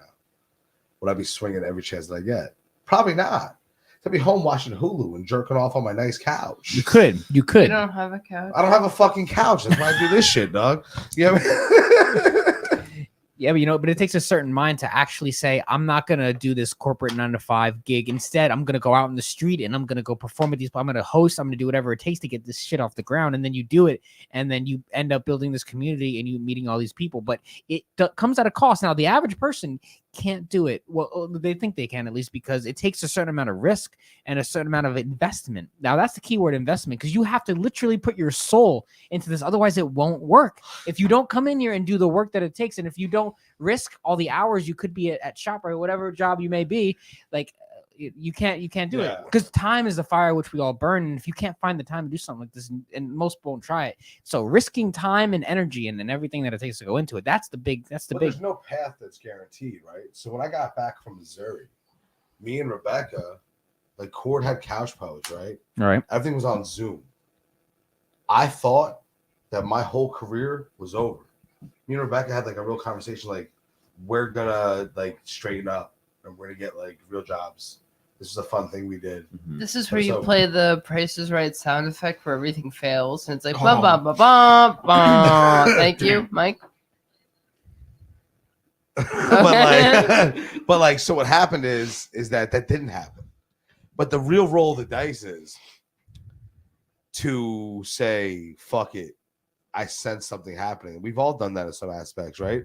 We're all doing the poetry and we're all doing this thing. And this has been like a group effort. And how many shows, and we come out to these shows in the beginning, there's 8 people, 9 people. And then it grows. And sometimes you don't even realize it's growing. Cord, you know this, when you're hosting, sometimes you can have 12 people or 80 people, but you're so locked in, timing, this. Our friend Richie used to come up and like lift my head up and be like, look around. Yeah. Because I'd be so locked into doing the thing, doing the work. Right. You know? But you don't know until you roll the dice. And like, am I happy? Do I think that I've hit the level I wanted to? No. Do I see the earth moving and things happening? Yeah. And some people would slow down and be relaxed right now. But this is when you go even harder, you know, because you can taste it, you know? That's what I feel. What do you guys think? I think ultimately I love this community because I like seeing some of the best performers and writers that could. I like when Cord Moreski hits the mic, when Rebecca hits the mic, when donkrypton hits the mic, it's electric. It's absolutely. It's just mind blowing how good these people are. They're speaking their soul. They're speaking their moment. They've got their moment. They've got the spotlight, and they're screaming at it, and they're almost throwing a fist at it, and it's beautiful. I love it. I love it. I love having these people in my life. I think we really got something, guys. Yeah. What am I, chopped liver, bro? But it really does, because you really have to take, you have to take a life that you could have had, and you have to sort of say, no, I don't want that life. I'm gonna do this, and that takes a lot of courage, because most will bow down to the benefits of a nice, safe job, and they'll bow down to societal. They want to fit into just regular society. Because I don't really think anybody's normal anyway. But so many people, they go for this normal lifestyle, and then people will live an entire life without knowing what it feels, that thrill that you were talking about, right? Most people will never live that thrill. Exactly. One of the reasons, of course, because they're not confident enough to actually go for maybe their passion. Like, if maybe I want to be a firefighter, but you don't have the courage to go down a pole for the first time. Like, you want to be a police officer, but you don't have the courage to ever get gun training. Like, you want to do something, but a lot of times you won't even put yourself in a position to even accomplish that. That's why I say most people reject themselves. And what if you never even started this? What if you decided, Damian, to stay at that job that one time, right? And you say you and Rebecca, you had that talk that you mentioned, right? Yeah. Maybe that was a great thing that we did once, but maybe we should just throw it all time. Let's get regular, quote unquote, regular jobs. I need health insurance, right? I need the regular job and whatever. Then you could have had a different life. You could have been a different variant of yourself, and this would have never happened. But something inside you sort of switched. Switch something, and then because of this, we're all in this room. We were able to get everybody in this room. Exactly. It's so weird. Something happened. But what if most people took that, what you did? The thing I say Imagine is what this: would be. if you live a more comfortable existence, right? you are saved from the concrete, right? So you'll have highs, you're on vacation, loved ones have kids, you get married, all these beautiful things, right? And your lows, deaths, things are bad. We all go through hard times, but you're kind of in this safety net, right? Mm-hmm. And it gives you this quality of life. But when you break away from that path and you go down an unsure path, a path with resistance, people are like, it's not like I'm trying to be a fucking rapper or a stand-up comedian. I'm trying to be a poet. We all are in 2023. You understand? They teach fucking Beowulf in school. Kids don't give a fuck about poetry, and we're trying to change that. Now you're playing a whole different game. So you'll feel the lows, right? I've quit my job. Every job I ever had, I've quit. I've never been fired.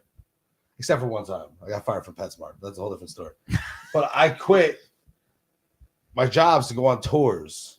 I sold my shit to go on tour. I sold my TV once to go on tour, and I never got it back. Sold my MacBook, never got it back, right? Made these jumps. And I felt the lows of lows, loss, poverty, everything. But I've also seen highs, bro, that most people don't understand. Where you're in the back of a car, we're driving, blasting, the wind's blowing on our face. We're somewhere in fucking Indiana. Do you know what I mean? Just living our lives free, screaming poems, making best friends with random strangers we just met at a show in Salina, Kansas, with St. Louis. Yeah. What you give in blood, you will be paid for. We never went hungry. We always had a place to go. Yeah. Made friends everywhere. Oh my God. Right? And then you come back. I love it. And all your friends are like, you look at your friends and you start to envy them, right? Because they got the kids, right? They come home, 2 little girls hug them, right? They have like nice meals at the nice tables. They watch TV. And I talked to my best friend I grew up with. Shout out to Dylan Hart. And I'm telling Dylan, I was like, man, like I envy what you got. And he's telling me, bro, I envy what you got. Being able to just bounce around. But it's a trade-off, right? And I think that you could be a hobbyist. You could be somebody who does this shit. That's beautiful. There's nothing wrong with that. If you want to go all the way, bro, you got to see how much flesh you want to leave. And if you're willing to take the path. I like the way you worded that. That's good. How much flesh you want to leave. Hell yeah. I think that's fucking. Ooh. Oof. How much flesh you want to leave. I love that. I love that. But yeah, it's not for the faint of heart. I'm not even saying it's the right way to do it. It's just the way I've done it. And a lot of it, we're just like kind of doing it. It's really like no one's done this before us, so we're kind of just doing it. Like, okay, here it is. Like, does this work? The road is just down there, man. We're just gonna keep going with it, like. So hopefully we pave it for someone else too, because that would be really awesome. Yeah, I would really want that. And I was thinking, like, even if we, obviously Damian has the extreme route. He had to make a choice between what he wanted to do and what I guess technically, quote unquote, needed to do in order to, take care of himself. And it's like, if something means that much to you, you have to give everything you can to it. Like me, hopefully nobody sees me, but I leave my job early sometimes to hit these poetry shows for free. Cord has like 2 or 3 jobs. And I'm a school teacher. I teach 7th grade special ed, and I work 3 jobs, and it's fucking exhausting. And people will say, well, you have a career, but it's like, no, I don't, dude. I'm working 3 jobs. I'm barely getting by, and I love my job. I'm inspiring kids. Like I had a kid today send me this email of this poem after watching our documentary in 7th grade, and that's brought me to fucking tears, like literally, dude. And I think that's what I do. So when people like say things, I'm like, okay, yeah, but then I'm also a waiter. I also like do this side gig stuff, and yeah, like in January, I went through. You want to know what it costs? I went through a divorce last year. I went through like a ton of shit, and it's made me so much better. I had $10 in my bank account in January. I was like, fuck, I'm a fucking teacher. Like that's awful, dude. Like I'm teaching kids. I have to go every day and I have to look at them and be like, I'm doing good. And I'm literally looking at 7th graders and like kids. So yeah, I dedicate a lot and I do this a lot and I really put everything out there, and I don't want anyone fucking forgetting that. Hell yeah. That's like real. Yeah. That's to me. I don't want to hear. I don't ever want to hear a teacher joke. Yeah. Like I don't care. I think it like, meant a lot that you said you had to go through a divorce just to keep this going. Yeah, I'm doing everything. I think, and this is all. This is the only thing that hasn't left me. Because I think there's a lot of people that succumb under pressure to avoid doing what they really want to do. So let's say in a hypothetical situation, I was married to a woman, and let's say this woman said, Andrew, I don't think you should do this podcast. I was like, well, I really want to do this podcast. She said, well, if you keep doing this podcast, I don't know if we could be together.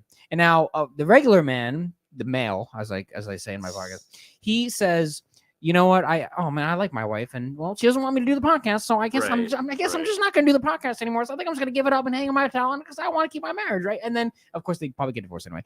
But now that's the male. The man says, "Listen, baby, I know, that we go through a lot, but listen, this is what I want to do, and I'm going to do this no matter what. And if you don't like it, then I think we got to get the prenup going, and then we gotta end things right now, right? Oh, honey." Well, you could try. I think you're sounding a little Andrew Tatey, to be honest with you. I think that that there's a compromise. That there are certain things that are. Well, this is like the most extreme one. The reality is, if you meet a woman and you agree to a partnership beyond even gender, you're in a partnership, and you say this is what makes me happy, and that person, regardless of if they're your romantic partner or not, says, no, I'd rather you not do that. That's what's important. If you also had friends that said, dude, your podcast is lame, you would also ignore them.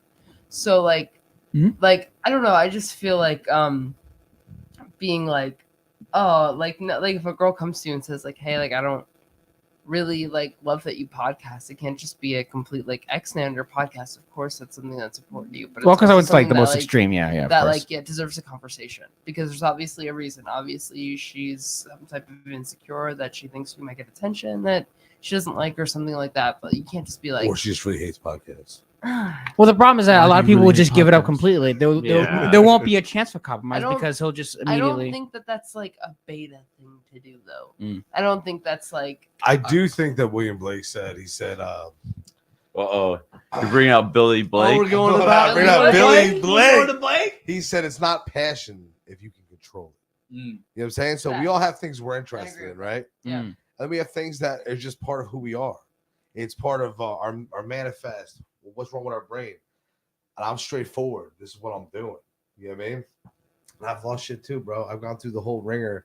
But when you have this, when you want to do something, I said, man, I'd rather not live with regret. I don't want to live with regret in this life ever. You know what I mean? And you just choose to do it. I think people influence you, and they don't mean it in a negative way. They're just hey, bro, quitting your job right now and going on tour. It's probably not a good idea. And there were times where I questioned everything I fucking did. When all these tours, then the pandemic happens and we were feeling like shit. We're it was all for naught, dude. Yeah. We did all this shit and we thought we were in this moment and it wasn't. We were living some dead man's dream, from the last century. But over the last couple of years, and this is how the universe treats you. It tricks you and it gives you things if you sacrifice to it, I believe. You have to. Yeah, woo-woo.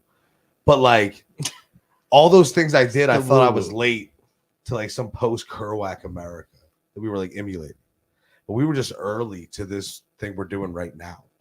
And we just didn't know. Wave. Right? We had no idea that we were living this precursor moment that would have relevance years later.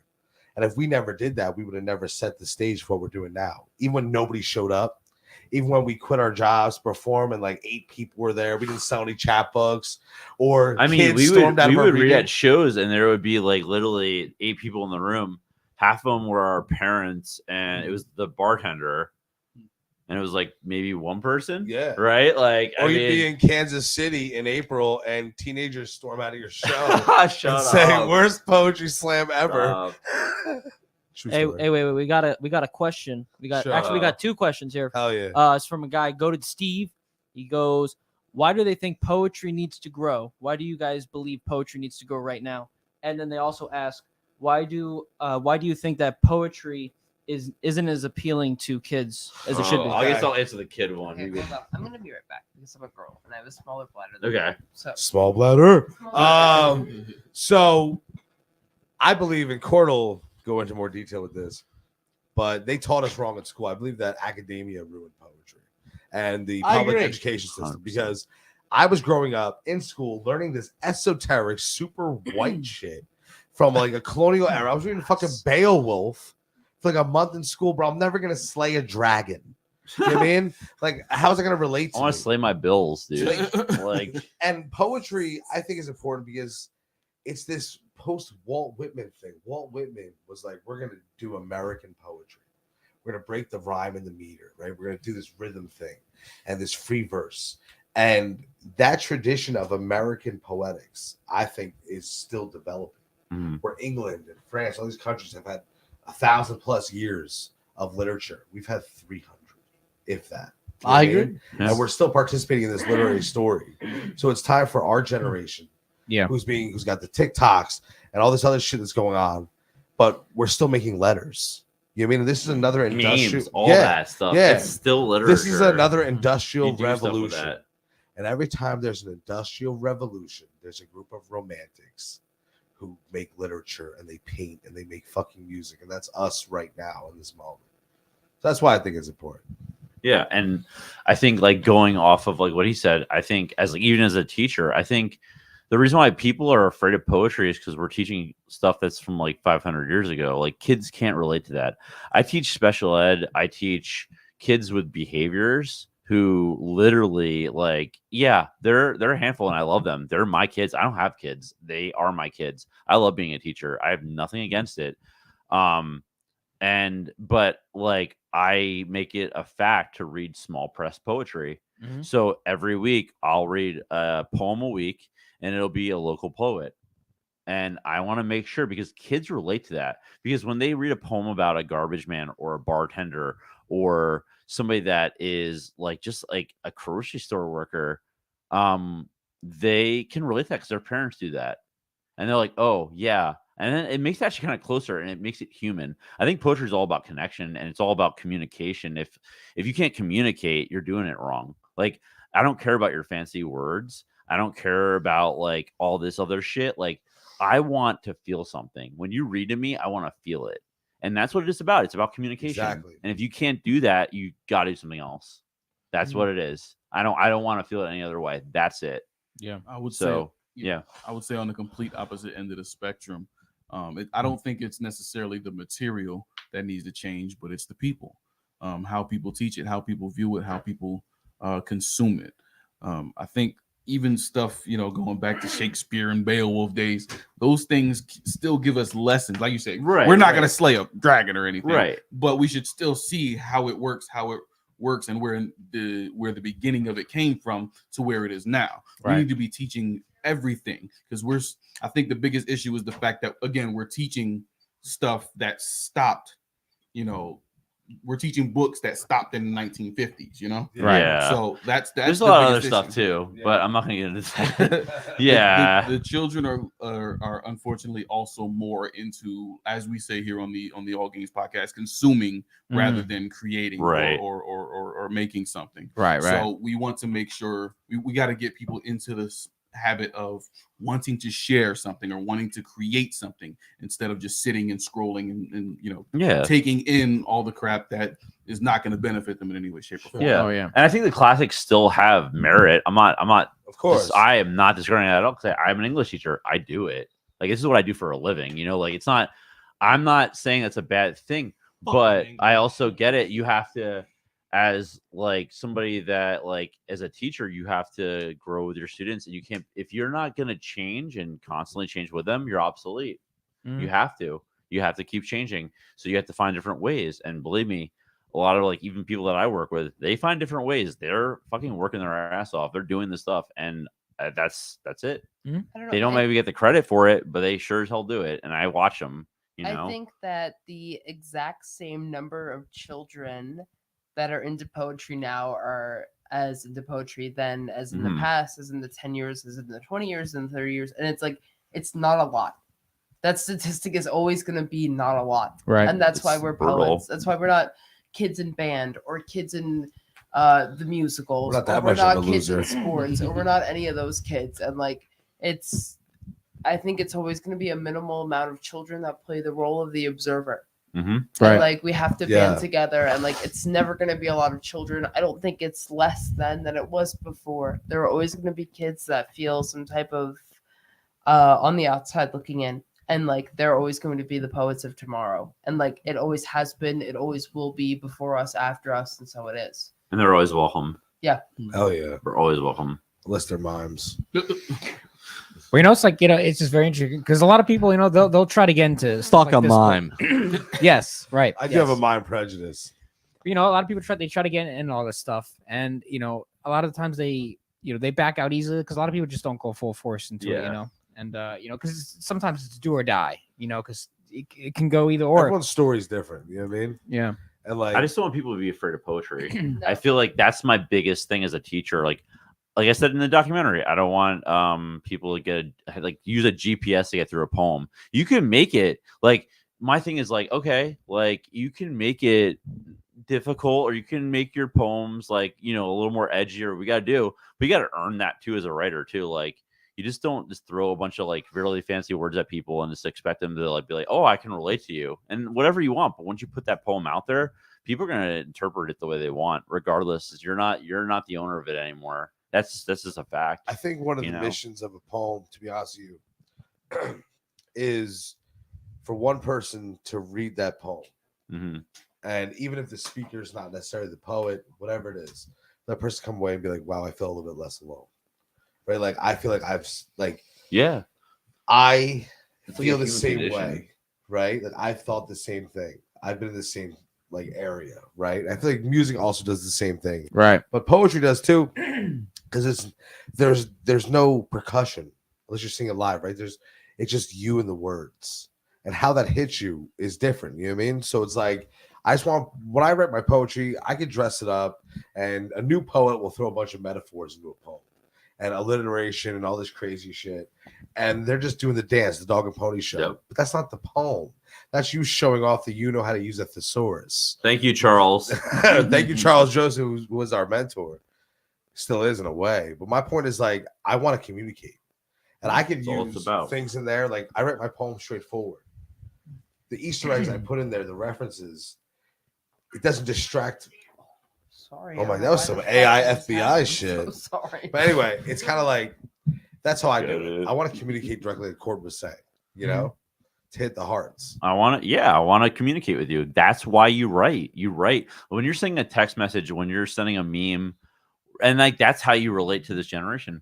Because that's what they watch. Their attention spans aren't very long. It's just that you have to evolve with the time. Yeah, we're in the you're going to be obsolete if you're not, because it's it's like get into it. I know, but like even like in 10, 15, 20, 30 years, what is it going to be? But I just, you know, I do agree with Rebecca. I think poetry, it's like it's gonna be this that minority of kids. Yeah. You know, Who watches The Watchmen? But it's beautiful What a because great they're name always for welcome, chapel. you know, and I think that's like really, really important. All right. Well, we live in like And the for the- TikTok generation. You know? Yeah, People yeah. just cannot stay. You know, That's just like, how oh, it there's is, a new you a new know? post. I gotta see it, or new video. It's like it's It's new. I mean, like- because it's a small release of dopamine every single time. And so much of it. It's In the There's so much of 90s, it. we just had an easy bake oven, and we would make little cookies, and that would With be a football. nice like. I never had an dopamine easy effect. bake oven, man. I wish No, I did. You already know my story. I begged my parents, and they would never get me one. But like, That's- it was like things like that. It was like very small things, and like now it's just like I have attention deficit disorder. Watching reels and shit like that's addicting to me because it's 15 minutes of just like funny. Well, people go on TikTok and they scroll for hours. And Yeah, they designed the apps and for I those feel like reasons. that and kind then of they wonder why affects- they never go out. And it's like, where did the past 6 hours go? You press the back But button, are it there- takes you to I another don't- video instead of out of Right, the I don't The even know algorithm- if there's poets on TikTok. I don't know. But There here's are. the thing. I don't know either. You have to What look I them do up. might You be. gotta is find them, cool. but there are there. What's They are cool is something that Josh Fink said. So Oh Jesus! I went on tour in January, right? And we tried to put as much media as possible, right? And it's a hard balance because you want to live and be crazy, but Right. you also want to show people what you're doing. And I think you said in one of my posts, you were like, yo, it was kind of like being on tour with you and then being able to go home and beat off anyway. You know what I mean? Because like you're just watching from like your house. You know what I mean? And that's the thing, like you'd watch what your friends are doing the whole time. And you can observe, and we can spread our. Here's the deal: if we were around in the '90s, dog, I think we have to be zines. Nobody would know printouts. about this. It'd be so much more labor and cost. Oh, yeah. There are benefits. Like, there's there's benefits in benefits. that For sure, sense. for Yeah, sure. 100%. But there's also like you have to It's- send out emails, not emails, letters. Even Yeah. now, right now with us. Yeah, It doesn't end. It doesn't end. Yeah, I think for the performers, I'm sorry, but I think for the people that are coming up that are performing, there are no rules to poetry. The fact that it's not even the academics; it's the academics that shit on people who aren't quote unquote using form. Yeah, you know what I'm saying. I think we have academics in our circle. That's not a problem. But the fact that the people think that you have to use this 500-year-old form in order to be considered a poet is the problem. We need to get rid of those rules. We need to clear them out. Come in, spill out what's on your heart.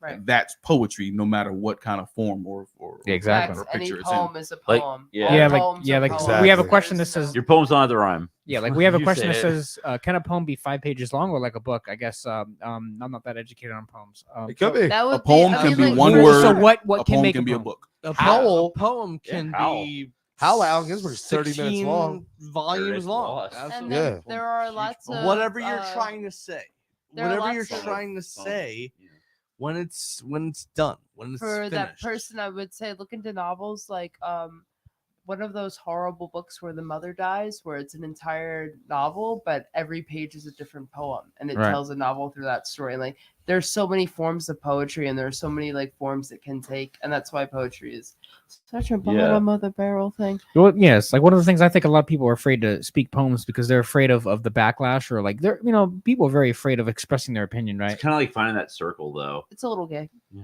It's Well, because they're afraid to get a lot of backlash, criticism, because people they cannot handle criticism, because people will like if they get I didn't like that, oh god, and then they never come back, right? Because some people have their mind can only take We a little have bit. had people. There was one person, I won't name them, outside of Puff Puff Poems, and they were like, "Hey, I'm gonna sing," and I was like, "Fucking do it, my person, like do it," and like very encouraging of them. I was like, "It's a great crowd," and they got up there and they sang, and it was that's so great.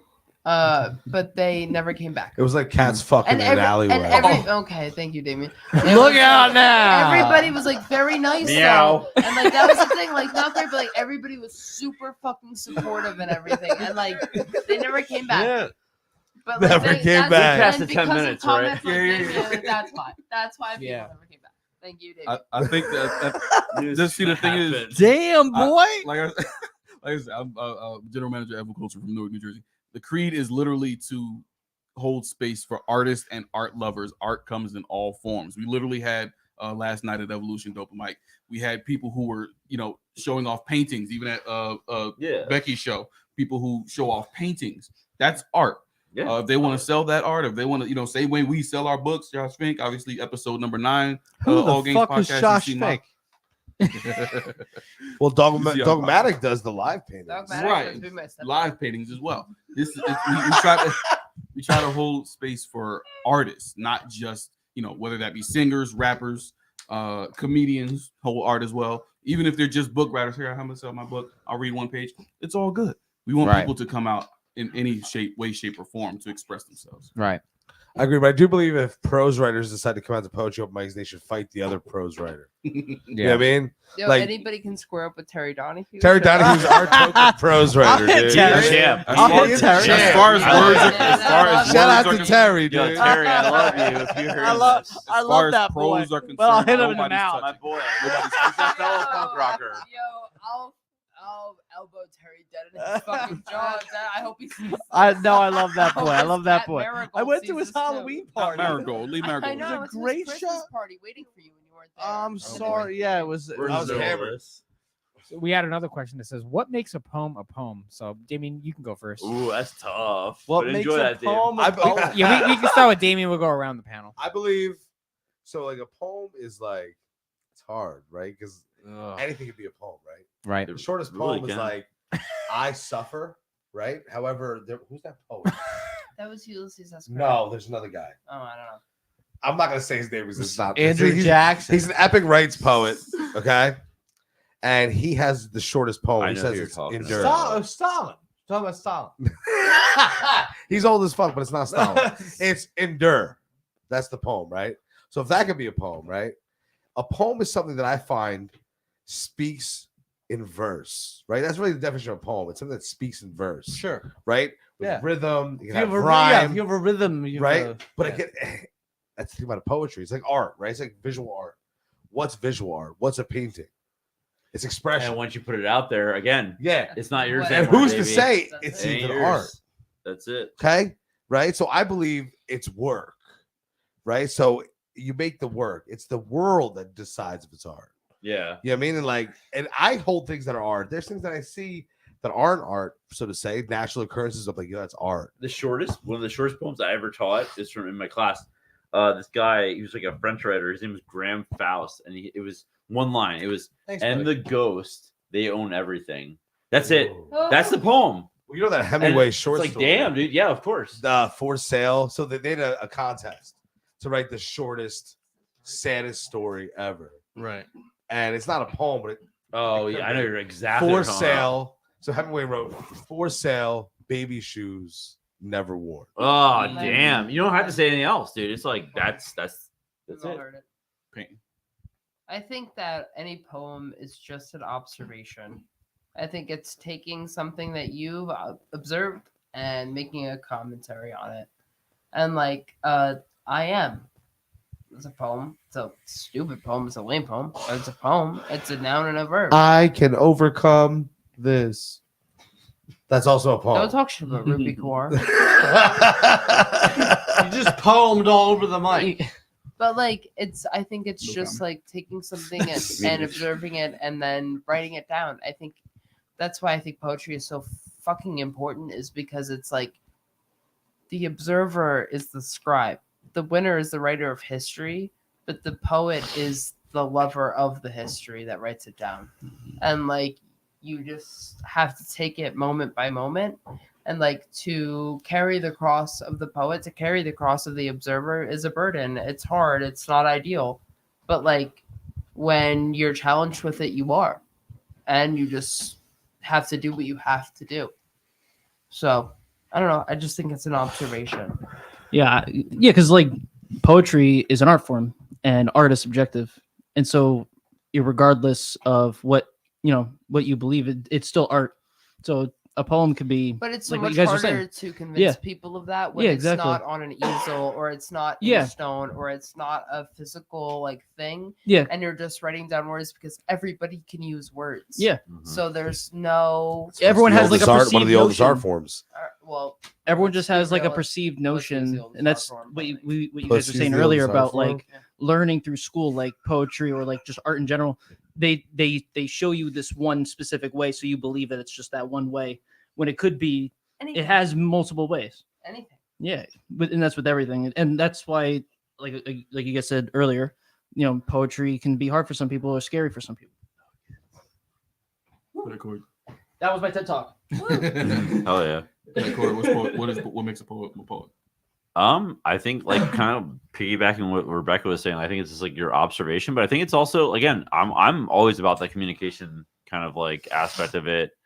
It's like taking this experience. I think it's like, as a poet, it's your job to take an observation or experience and being that bridge and to give that and being experience to someone honest. else and being Yeah. honest about it Yeah. as much as you can. Yeah.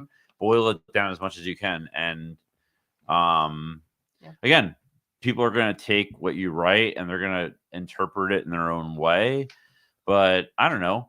There's been a couple people like where you'll like write something and it'll change them. And that's kind of, that's the goal, is like just kind of like making people experience life or maybe look at it in a different perspective. So Don, you're up. Absolutely, I'm up. Again, I said it before, I'll say it again. There are no rules to poetry, and I think that needs to be pushed first and foremost. Yeah, That's a poem. 100%. One Yeah. word, Yeah. Different people will interpret different ways. People will say that's a trash poem, but they acknowledge that that's a poem. Facts. That's fair. Yeah. So They brought it to life. exactly. So if you put it out there as a poem, people have to acknowledge it as such. People should acknowledge it as such. Will they? Not necessarily. Will they deride it? Possibly. But you've already made it known that this is a poem. This is what I'm putting out to the people. Yeah. So that's that. You make your own. People will say their own things about it, but you make your own determination. Yeah. True. Now, Josh, with your opinion on this, I think it's very interesting because you've been doing this for a very long time. I think it's very, it's just like to say, like, how many years have you been doing 47 Uh, years. 20. fucking ball breaking years. I mean, and that's a very long time. You're dedicated to your craft, and I think that this question may be I a think little I'm bit different. dedicated to misery. Why do you say that? Facts, because misery is the mistress. Sorry. No, I'm just very good at I'm very good at making the worst out of any situation. Doing it right now. Yeah, no, I'm really good. Nuggets after. I'm really good. No, You're sort of a veteran in the poetry space, right? You've been around the block. You've seen a lot of things, right? You've been in the space for a long time. That's why it's very interesting. I am a veteran of the poetry scene. It's been 20 years. I have thoughts. Would you like to hear the thoughts? Would the panel like to hear Josh's thoughts? Josh, we would like you to speak words. Oh no. Okay. Speak about January 6th, dog. Lay it on the table. Don't. How many FBI informants were there? Don't do that. They won't tell you. Don't do that. I promise you, Don Krypton, I would never. No. I love the poetry scene. I love it. Hell yeah. I love that. I love what we're doing. I love you guys. I love all of you guys. I think the things that we're doing and the chances that we have to interact with each other and the chances we have to share these moments are crucial. I'm gonna be dead someday. We're all gonna be dead someday, so we have to share these. It's important. It's important that we can hit that spot on the mic. When I hit the mic and I'm walking away and Rucci fucking grabs my shirt and spins at me and goes, "You fucking saved the night. Hell yeah. You fucking saved this. We needed you. We needed the fucking heavy hitter there, and you did it. Gun. You fucking brought it, and I needed it, and you fucking saved it. That's you can't beat that feeling. You can't beat that fucking feeling. You can't beat it. Performance is terrifying. It's terrifying. When I had my my spoken word show at the Java House, I quoted Seinfeld. Was his famous quote was like, you know, it's known that if you're speaking at a funeral, you're likely better off in the casket because the number one fear in America is public speaking. Number two is death. No, I know. So, you know, these people who get up on these microphones and they dare to speak to strangers, dare to speak their truth, and they're frightened and they're terrified because they've never done it before. You know, it's a scary fucking thing to do. It's fucking the panic that runs through your bloodstream, the adrenaline that runs through your bloodstream. It's the whole ordeal is horrifying, but you do it. You know why you do it? Because there's a thirst. You have a thirst to do it. You want to be in front of people. You want to say something. You got something to fucking say. And even if they don't agree with it, fuck them. You want to say it. And you want to say it loud, and you need a goddamn microphone to say it into. Do you ever think your hypothalamus? The hypothalamus is the part of your brain that encourages thirst, drink, and existential, including sexual, like want. For those who do not know, Hypothalamus. Do you ever think that part of your believe brain? in the hypothalamus. Fuck off, Damian. I never considered that. But you should think that part of your brain. It controls all three. So, fun fact to everybody watching this: if you ever get horny and thirsty at the same time, that's because the hypothalamus controls sexual urge and thirst at the same time. Also, hunger. I'm gonna say that during sex tomorrow. Yeah. I'm just like My people don't know hypothalamus that. is The So they tell hypothalamus. But like all of it's biological. Like we're all a little fucked up in the brain. Right. Well, That's why I don't really low say I don't really brain believe in form, normal. I don't know if I believe in that. what I was trying to get to ultimately was that, like, when I go to court shows, when I go to Rucci's shows, when I see Rebecca on the mic, when I see Krypton on the mic, we're all in this community and we're all just trying to convey something. We have something important to say in the moment. Sometimes it's just the simple fact of, I didn't have enough rent money and fuck that guy.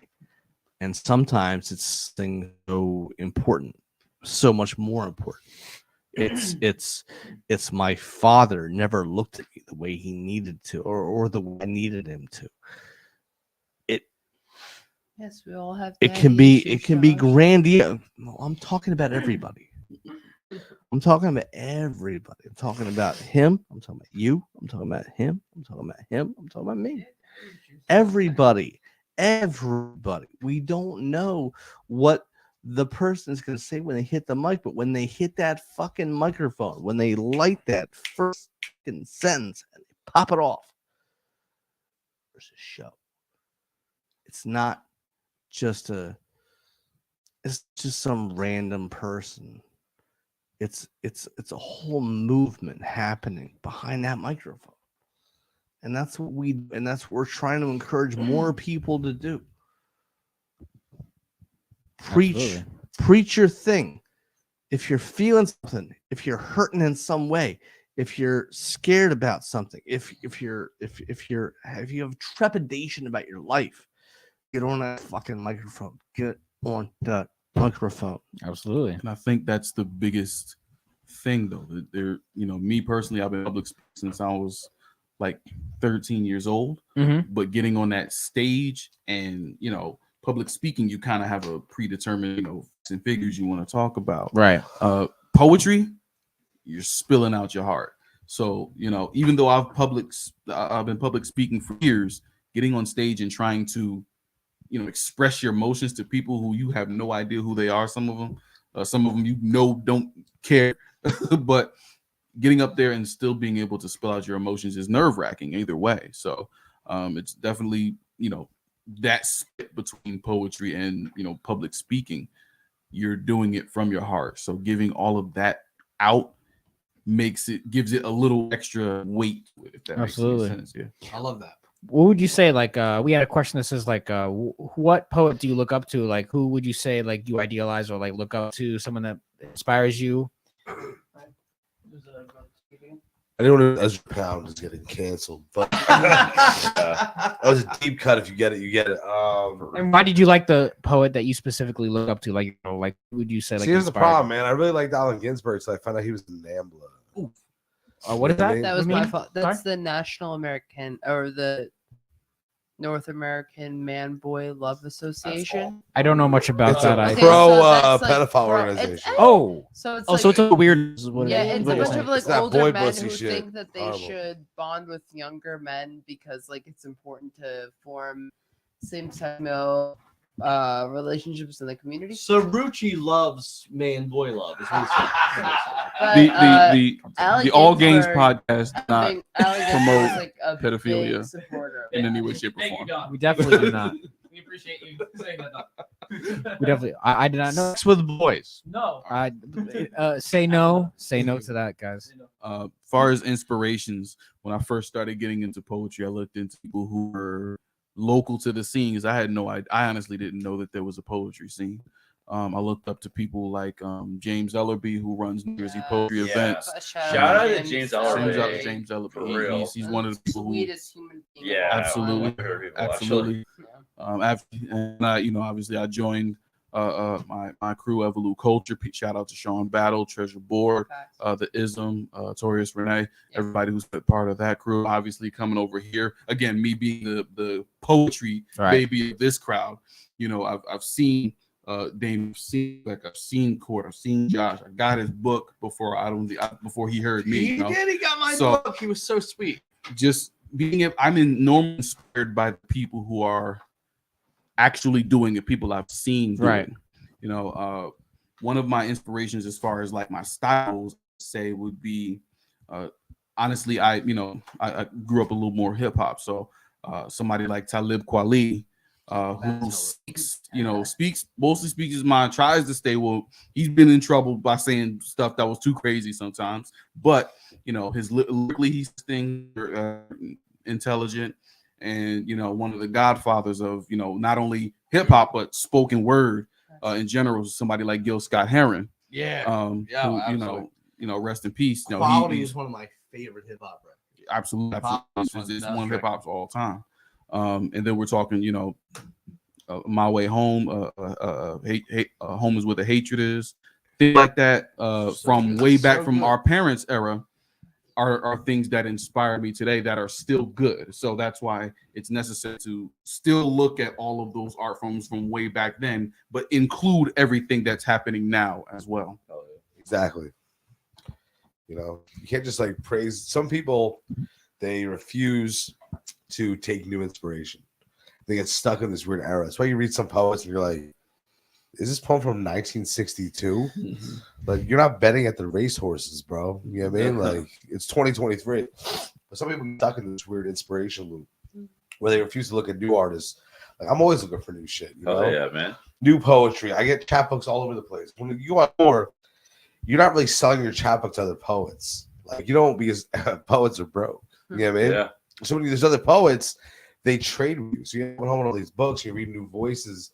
I'm always picking up stuff. You know, like, I feel like your style develops when you read and you listen, and other inspirations come to you, and they just start mixing together. Yeah, and can I go off of that real quick? Yeah. So I even tell like my students and stuff. It's like when you're a writer, you have to read. Like if you're a cook, you work with ingredients. If you're a musician, you listen to music. So if you're a writer, you have to read. Like that's just part of it. If you're not reading, you're gonna miss out. It's just part of it. And it's like really, really important. That's part of your craft, and that's just the other side of it. Right. Some people don't want to do that though. You know. No, it's a huge thing. I think it's a huge thing. Like even if you're just keeping yourself fresh, reading writers who a different way of manipulating the words. Right. You know, it's you'll find it. You'll find like you'll read like a fucking Vonnegut book, and you're like, the way that he assembled those words, like I know all those words, but the way that he chose to use them is wow, that's such a great way to do that. Like that's 100%. You need that. You need to keep that fresh in your head. That's why, you know, that's why you need to read. And I like being accessible. Like you'll read other people that are accessible, and I think there's nothing to hide behind. It's just like not who I am. And there's ways of like going about that where you can give that experience to someone else. But yeah, everyone's got their own styles, but that's what I like for me at least, you know. But I don't know. I think like being accessible, that's like part of the communication, like what we're trying to do, you know.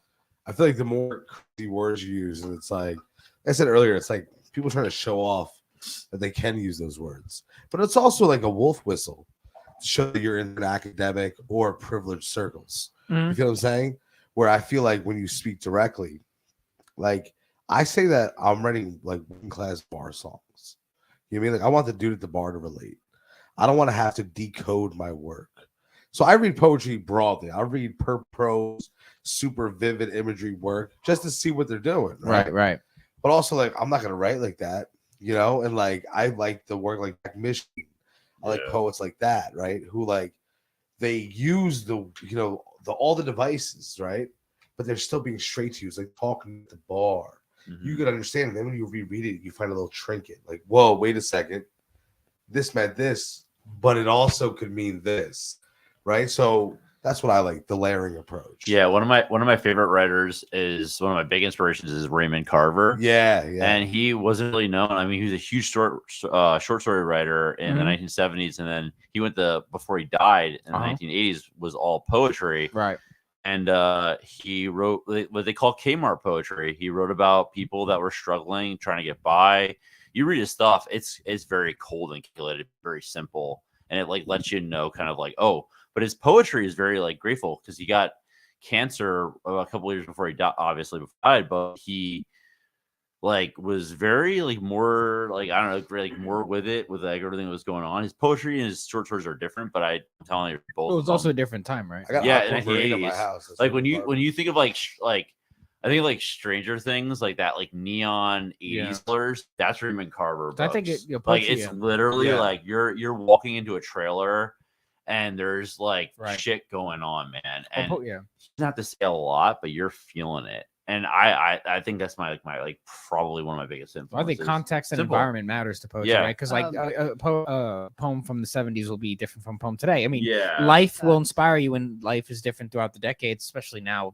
We're like in the internet age. We're in a very interesting transition because the kids that we have now, they're gonna grow up with this. With the ultimate device, and they can choose to use that device to make the like go to a very dark rabbit hole, or they could use it to make something of a light of it. Like we use technology literally to in a positive way, but a lot of people will use it. Address. Well, yeah, but but a lot of people will take technology and they'll do it'll send them down a darkwood spiral. You have to really know how to use it. It's a tool, but you have to know how to use that tool, right? Hammer, you can do many things with it, but you want to do the right things with it. You write poems with ChatGPT. Oh God, I can't. That's gonna be interesting. Literally the entire world is in the poem. All of the information ever in this. We just look at ass pictures. Well, is in the palm of your hand. Well, there was some people use it to just do nothing. But there was a time where you had to go to the library. You had to go to the library to get a book, and you had to read. Yeah. You had to find it using the Dewey Decimal System. You had to read a book. Right. They were trying to teach us the Dewey Decimal System when I was growing up, and I was like, even then, I was like, man, we got computers. Like, fuck that shit. Yeah, but that's the thing, I still know the Dewey Decimal System. There's nothing wrong with that. Thank you. But it's like you actually had to go to the library and read at one point, and you actually met people at the library, by the way. But a bunch of people, especially as a young poor child. I think I finger banged your sister at the library. Oh, thanks. Okay. But it's like I'm sorry I said that. I'm really sorry. But it's like they sort of like. People don't go out like that much anymore. One of the reasons is because of technology. Hold on, we just passed over.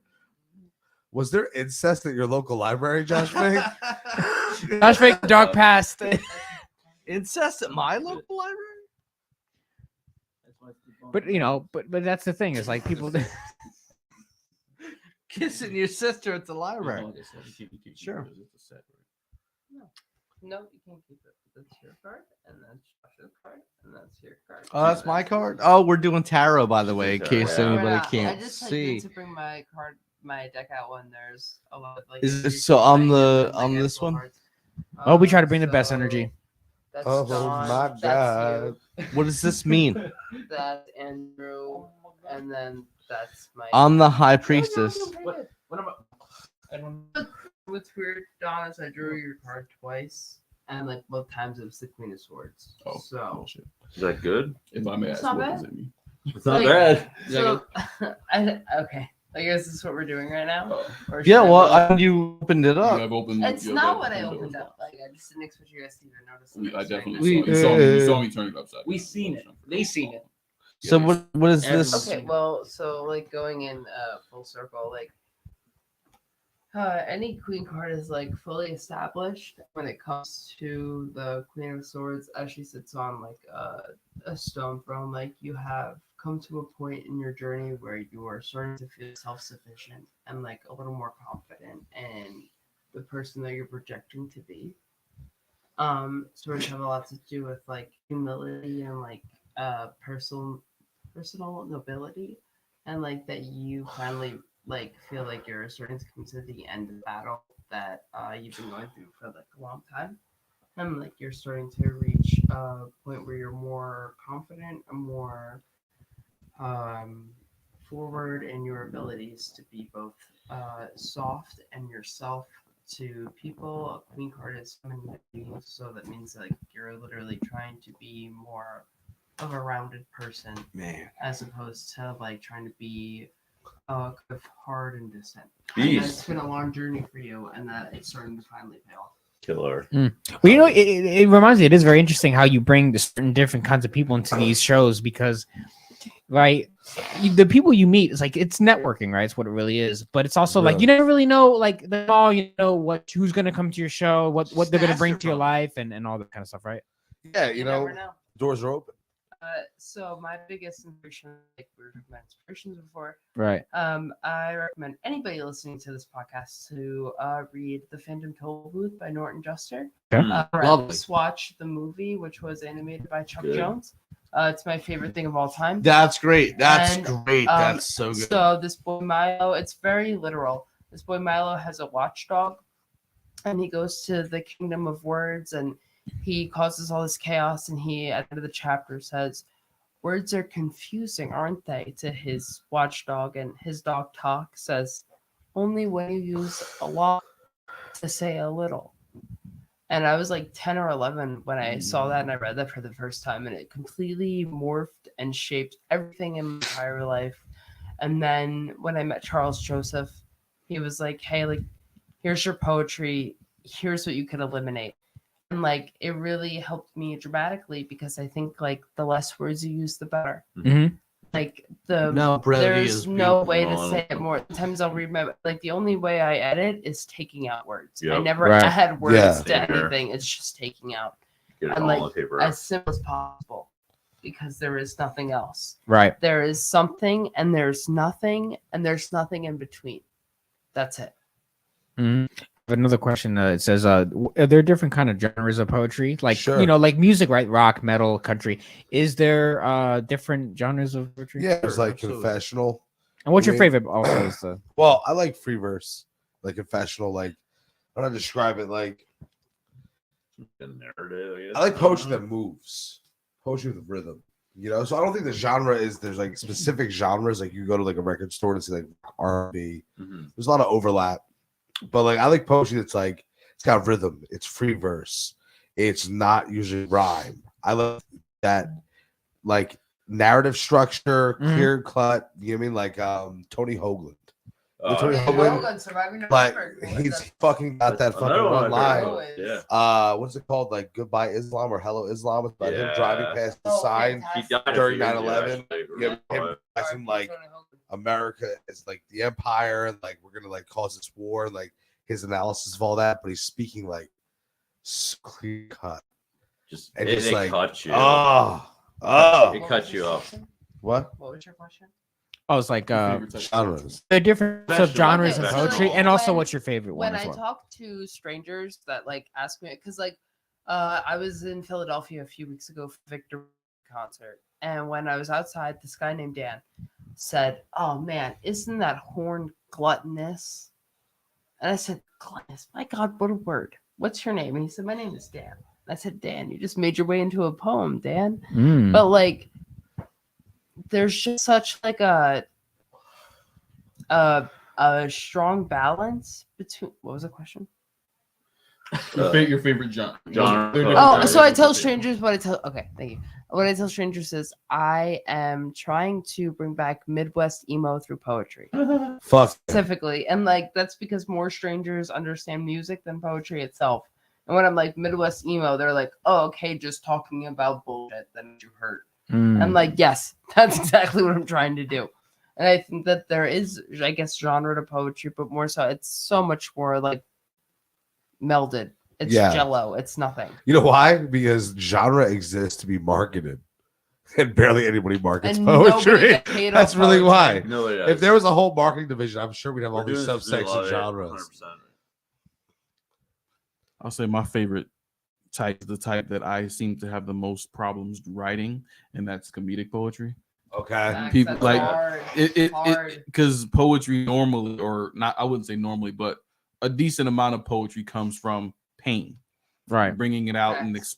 explaining it. You know, people have gone trauma, people who've done things they don't have any other way of releasing it except through writing it on the page. People who can write funny poetry are the best because they are taking you through a story, making you laugh, and still, you know, giving you a Amazing. quality product. Amazing. Exactly. Amazing. So 100%, Amazing absolutely, people. that's my thing. Are you looking at me? Oh, I'm looking at you. I think the best poetry, realistically, comes from somebody nothing to lose. Facts. That's interesting. I've written the best things that I've ever written when I was so down and out that it felt like my very existence was going to implode. And I always seem to be able to spot it when I see somebody else do it. When somebody jumps in the microphone and they're just letting out the guttural feeling of complete loss of capability, the complete loss of control. They've lost everything. They're completely out of control of their lives, and the world is sort of become everything has become a disservice to them rather than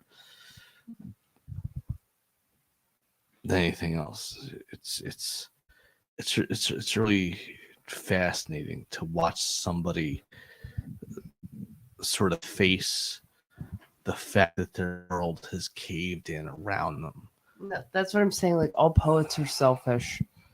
Like, all real poets take that and they watch people cave around them, and they watch people like become themselves on stage, and they watch people stumble, and they watch people falter, and they say, "Oh, good for you. I'm going to take all of that.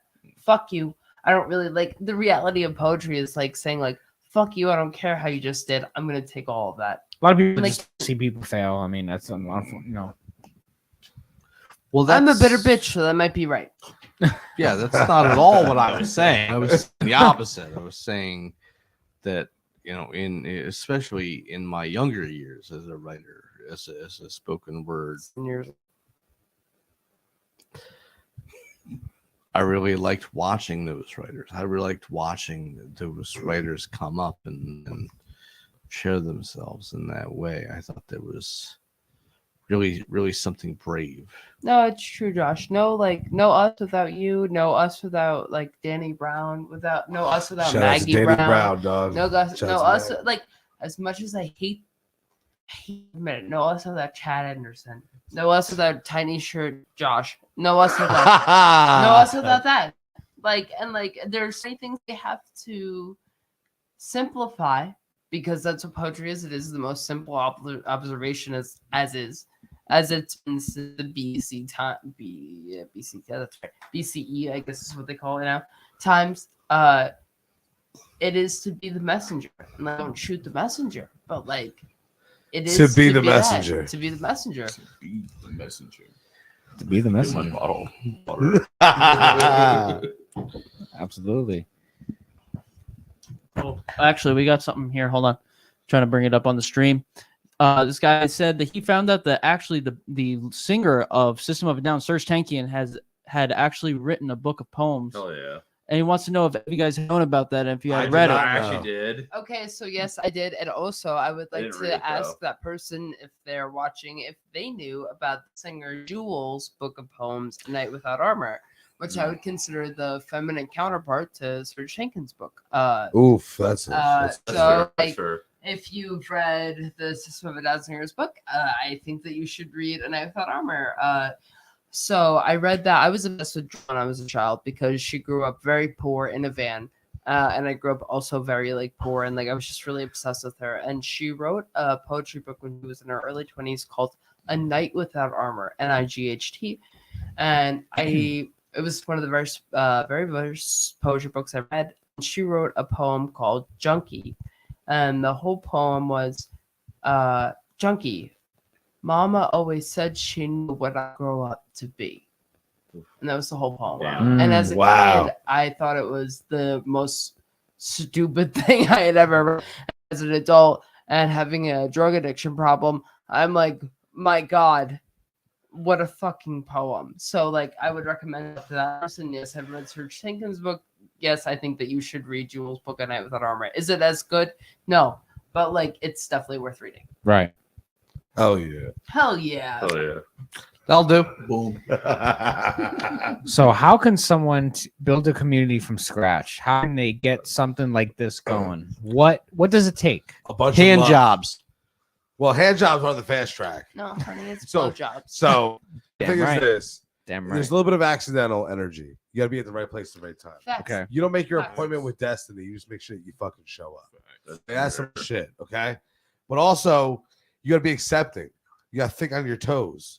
You got to be aware, right? All these different things. You've got to like be mindful that you want to make a space conducive of what you anticipate happening.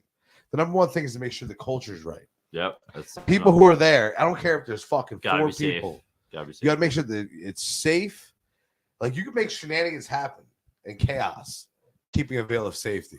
You know what I mean? People have to be comfortable. Your Right? audience is really, it's the vibe of the audience that really makes the show. And That's- then it's that's really the it. vibe of the host that doesn't give a fuck about Yep. the fact if the audience is comfortable or not. You're gonna adjust, and if you don't, get lost. Kind Right. of show. Listen, one of the main themes of Evolute culture is the fact that you have to adapt or perish, because that Have to is perish. evolution. Yep. Survival Yeah, of the fittest, exactly. dog. So- It is. you know- Poetry is science in that sense. Literally, you know, if Yes. we can't go out in places in public, there became a whole entire online scene that's still thriving today. Yep. We have to adapt to what needs to be done in the poetry scene in order to continue going. Right. I got nothing. Don't worry about it.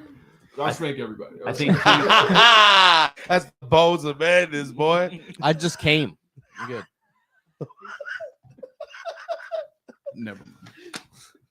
Coming over here, bro. I'm coming. It doesn't smell weird yet, so I think It's been rough. It's been rough. You, the two at once. The card of But it's like, because it takes a lot to actually get a bunch of people together and form something like this. It I takes a think- lot of energy. It takes a lot of courage. I think it really is. It's a lot of energy. It's a lot of dedication. You have, like I said before, you like really sacrifice a part of yourself. There's that like selfish thing kind of like we were talking about before. It's like you're kind of like putting your art aside because you want to form a community. You want to do these things, like regardless whether you like that or not. It's your job, man. Like if you're gonna if you want to be a host, if you want to do these shows, like not only are you're gonna be like you're the responsible one. You're the face. So whatever happens, like you want to make sure and like there's times where people and like you never enjoy the shows. When you're a host, you're running around, you're worriing people showing up on time. That's true. You're That's worrying very about true. Pacing nervously outside. you're dealing with people who have ego trips and like, but you're also dealing with a lot of awesome people too. That's who it's the really, and that's the stupidest- beautiful part, and that's what keeps layering you in. It's like all right, like there are those parts, and I mean, I've been hosting for like it sounds really silly, like 6-7 years now. It's like weird. I kind of fell into it, Yeah. and I love it. I really do enjoy it. I think, but it really is like it's not for the weak. Like you're gonna No. have those moments, but you also, I think the most important thing about being a host is to find a circle of other people that are hosting. Ask questions, get advice from people. There's been times where I've had people who like I'm like not really about this, or I had a really shitty hosting time. Like I'm up and I'm not feeling it today. I'm And tired. that's where the New I'm Jersey burnt scene out. thrives. But then there's people that will like be like, "Hey man, it's okay. Like I had a show like this I was hosting the other day, and I didn't have a good time. This is what I did." That you pick each other up, but Yeah. it is tough, and it's not for the weak. And that's the sacrifice. But it's because important. Yeah. It's There are super times important. where like I'll be hosting the show. I'll be going through it. I'll be fucking miserable. Yeah, And the only one literally. who knows the entire Can we room, talk about that? Cord Moreski. I'll go Oh. over to Cord. I'll be like, Too. I'll be like, dude, like I am not wanting to be here. You know what I mean? Like, Life but happens. Yeah. The of course. PBS documentary, Rebecca mentioned it. That whole documentary, when we were getting interviewed, we were literally at the lowest points of our lives. Yeah. We said, Still at the lowest point. Uh, I don't know like- when it ends. My and we confidence that fucking held it together. It's just one of those things. I don't know, but like we were saying, like with the hosting, it's like that's really it, man. Like you rather want it or you don't. yeah. It's like 100%. there's no other question, and like that's it. And I think it's a- I know. I didn't mean to cut you off. It was I was like- gonna say I think that it feels like a theme. I haven't told too many people this, but the day that I guest hosted for Evolution with Mike, I had literally gotten a call that morning saying, "Hey, we're letting you go from your job." I'm like, "All right, compartmentalize. I want to have fun tonight. I'm hosting a show. I want everybody else to have fun. So Yeah. let's make sure I'm in a space where not everybody can do it. It's not always possible. Sometimes you have to hand it off, but me personally, I was like, you know what?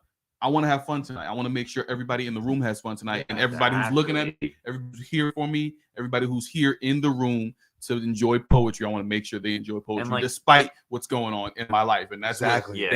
Cool. That's what everybody does. You have to take that and you have to put it aside, and it's hard. Believe me, looking at a mic and just staring at people and being like, I got to put this together. I'm responsible for this. I made the flyer. I'm doing this for free. You have to lead. I literally am doing this, and like.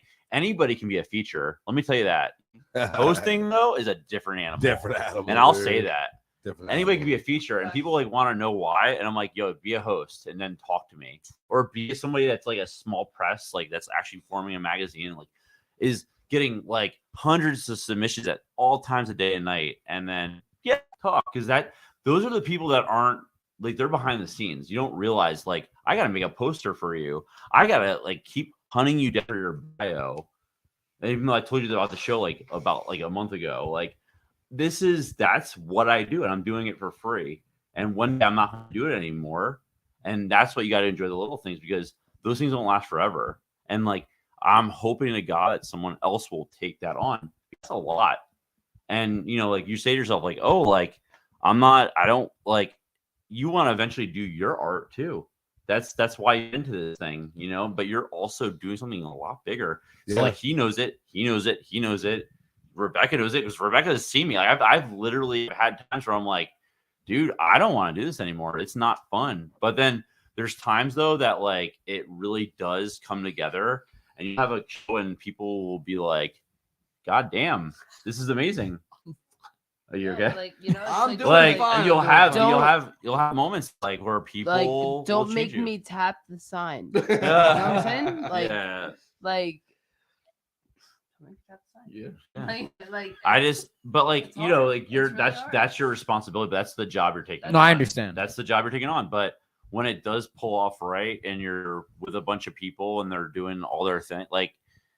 It's beautiful. Like there's like I literally can't sleep at night when I have like coffee and word shows, and it's like a beautiful experience. Everyone's like, dude, I was safe. Everyone, it was this vibing, and everyone was having a good time.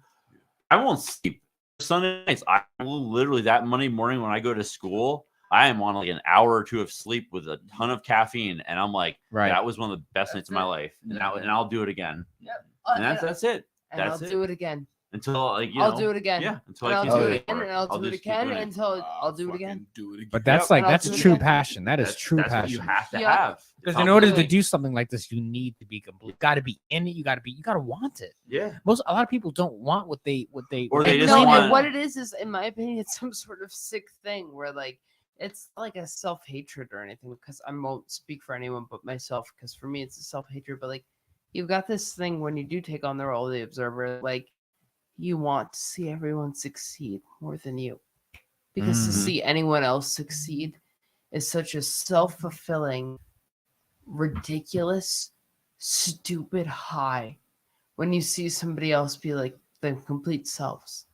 And it's just even outside of poetry, and it's outside of everything, and it's outside of the lives that we lead. Like when you see someone be themselves, to be happy, be completely blissfully unaware of who they are, and to just be.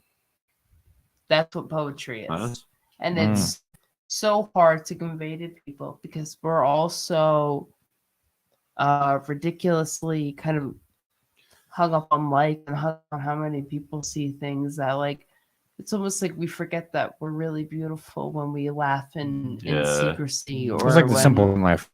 Or when we just say, "Hey, I'm tired. I'd like some hot chocolate. I'm on my way home." Things like that are poetry. The documentary. That, yes. Like when the documentary happened, like so, like just having friends, like I'll tell friends, you know, this you're doing this. I'm like on the weekends, like you want to hang out, you want to go to the bar, you want to do this. I'll tell strangers. I got poetry shows. I got to do this. I got to do this. A lot of people, but then they won't understand. And they like would like not necessarily laugh at it, but they just didn't get it. And then when they actually watch a documentary, they're like, "Holy shit! Oh, so this is what you're actually doing." And it was more of like I'm fucking proud of you. Like, wow, like this is cool, you know, and like that feels great. it feels like it's that's the what best you wanted. You know? Like I dedicate. I'm fulfilling myself I to don't this. feel I the love it. satisfaction like everybody else here. I don't feel it because most people That's the don't one approach time. me because I'm a young woman that's aggressive and a little aggressive. I'll leave it at that term. But like to see other people go to Damian and Cord and Kevin and Josh and to be like, hey, like, oh my god, like that was amazing. Like, oh my god, like, that's worth it. It's worth it. Forgot you know my government name. The coolest thing. It's okay. It's okay. That's my name. It is. I'll never not say it. The coolest thing was I was in keyboard. I've been doing this shit forever, man. You know, it was like Forever. school writing poems. They used to make fun of me for reading. You know what I mean? I like so this kind of I dead ass. I'm There's one person I was it was poetry report afterwards. We were at McDonald's. This is like 8 months ago, and this chick I went to school was like, "Yo, we were all asking ourselves, like, yo, what the fuck is Damian doing?" And she's like, "No one's asking that now," and that felt good. You know what I mean? Like it's like to be embraced by the people around you who may not even give a fuck about poetry, but to see that like you're putting work into something that they accept it and acknowledge it. You know, that's The only thing that's never left you. It's the only thing. Like it's like Yeah. it's always gonna be there. You know, that's why I love this. Regardless of what happens in my life, You can't it's ditch always the there. language. You can't leave cannot- it. You can't quit it. ditch It's always gonna words. be with can't. you, It's that. whether you like That's it it. or not. I should hate become a all of monk. you right now because I have to pee a lot. And I peed like twice. I just don't know. Yeah. No, I lied once. probably Go.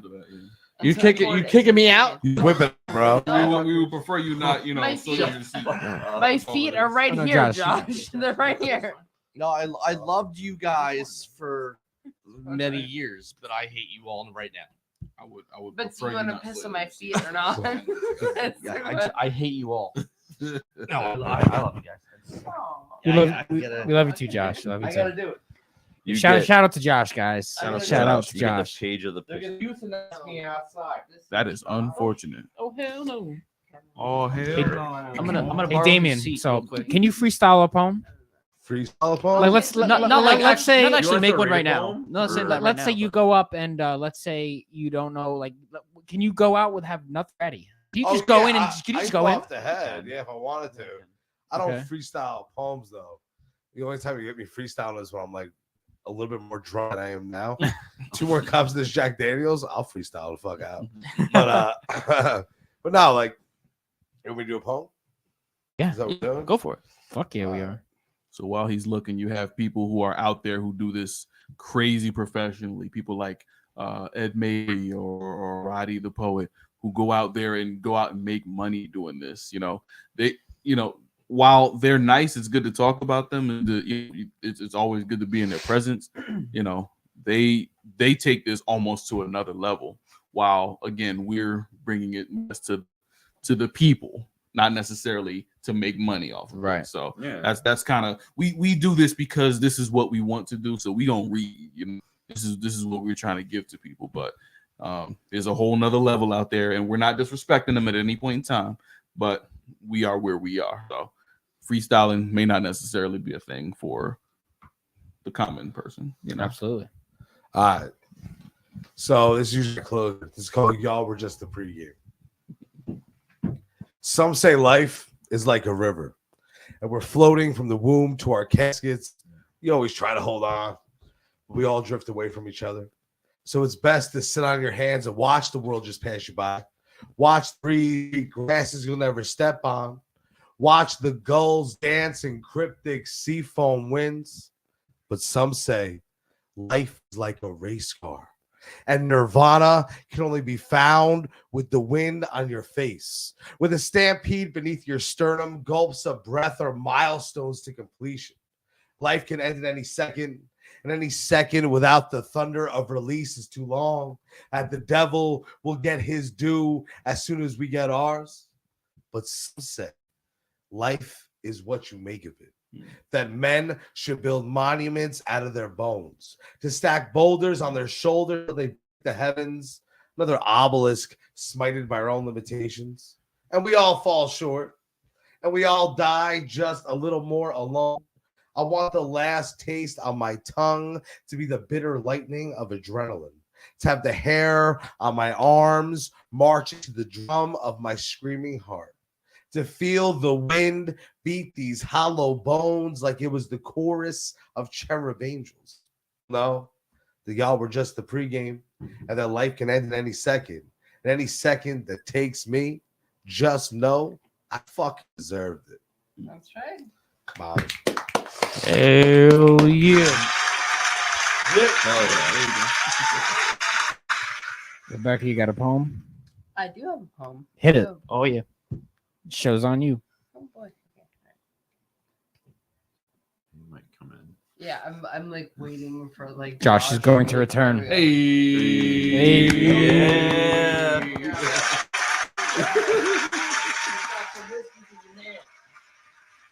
He's back. He's back. Oh, hell no. Flags. Chocolate. All right, Rebecca, hit it. Okay, so this poem's called "They Don't Know." I don't know, but I sleep just fine at night when I finally sleep. I don't even think about how everything I love is a broken fragment I picked from someone else, someone who deserved it by my own sick standards. I'll worry about the repercussions while I dream of finding my cat dead and the ritual for stillborn birthing. Nobody knows I'm teaching my 30-year-old brother how to tie his shoes. Like this, I tell him, like snakes who are learning how to get along. He's starting to understand it. See how gentle I can be with the animals. See the woman I've become at dim dawn of the solstice. No one knows the suffering, how it felt to ripen past the rot and stay on the twisted tree. The pale learning that pours out of me. I've got a patient glow that's calling for you through the night. I can't bring myself to tell everyone I've been hung to dry. I tried to show them through my actions, the falling over and the getting up, the sorry before turning away. And if no one knows it, that's fine. I am still just amber and ashes, the wolf knocking at the door, trying to sell you the idea that shame is a heavenly body, the same as an open-eyed kiss or an empty department store. I have always been here, waiting for you to notice me, just a room away. I'm so worried about what will happen when the ground closes up. What about when the stars align? What then? Yeah. Hell yeah. Get it. All right, Cord, you're up. Cool. Batter up. This is a new one. I read it the other night in Asbury. I kind of released it. It's called night swimming. I like to do things that scare the shit out of me. So when I work all summer at the restaurant, I like to sometimes at night go in the ocean at night. It's just there's this feeling of fate. New shit. Night swimming. After working in a double in the oppressive Jersey heat, taking food, orders from the privileged, and counting tips to make sure that I make my rent that just went up again. Any ghost from Roman literature would definitely point out that I haven't been very carpe diem as of lately. So I make my way to North End Beach, surrounded by teenagers making out past their curfews in the sand and stoners hotboxing overturned lifeguard boats. I take off my work clothes while this drunken couple on the shoreline beside me continue their post-bar conversation about the fate of the world, the fate of us all, fire and ice, as if they were knocking back a few earlier with Robert Frost. They try to ask me what I think, but I'm already diving into the surf. And by the time I resurface, they leave. And all that I'm left with is just darkness as I float on the calmness of the water. I don't know what'll happen, I think to myself, but the stars sure do look pretty tonight. Yeah. Holy shit, Cord. What the fuck? Absolutely excellent, Cord. Awesome. Donkrypton, the man. You're up, buddy. Few poems that I remember. Knock 'em I've been down. Working on it. I'm working on it myself. They always tell me that even though I'm a Sagittarius, I need to start to embrace my Leo side as a horizon. So I'm trying to just get out there now, right? I want to suppress the arrogance, but sometimes it just comes out. I say that pride and arrogance, you can see those in my eyes, but with these shades on, you can call me James Bond. I'm a master of disguise. See, I keep a low profile, so nobody is the wiser. You know, I ain't scared. I got my eyes on the prize. They say cash, money, women, all these brothers is worth. See, but I've been polishing my crown jewels since birth. And while I'm expanding my reign to oversee the earth, they can't even be a kingman. We're Colin Firth. See, it's my time now, and I don't care if they stuck. See, we ain't kids no more, and frankly, I don't give a fuck. But if you want to think that you can try to step to me, keep this thought in mind, can't nobody do it better than me. The problem is sometimes I gotta figure what's going on behind these shades. A lot of people still see me as only one thing, and that's black. So sometimes I just gotta stick to the facts. So what I see is that Black lives matter, but they say all lives matter too. They say cops are corrupt, but black people commit crimes too. They say protest peacefully, but they also say don't disrespect the flag. But when a man yells out, "I can't breathe," they tell him he should have listened to the badge. They try to say he was a criminal, but that doesn't mean he had to die. They say it was an accident. Nah, it was on film. You ain't got to lie. They say you shouldn't resist, but he also shouldn't have lost his life. They say he had a history, but he also had basic human rights. See, hearing all this explanation and justification for these moms who continue to mishandle these situations and then trying to shift the blame on the slain is insane. The value of these people's lives is not a game. And then when you finally put the ceasefire in the frame, you got to scrub that stain, not try to increase your own fame. You got to understand why these protesters came, and you also have to say their names: George Floyd, Breonna Taylor, Philando Castile, Sandra Bland, and all other black and brown lives whose red blood was shed by blue hands. Yeah. Fuck yeah, man. Fuck yeah.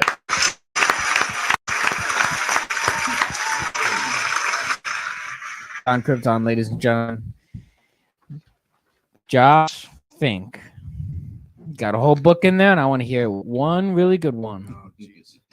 It's going down now, my Don't friend. follow that shit.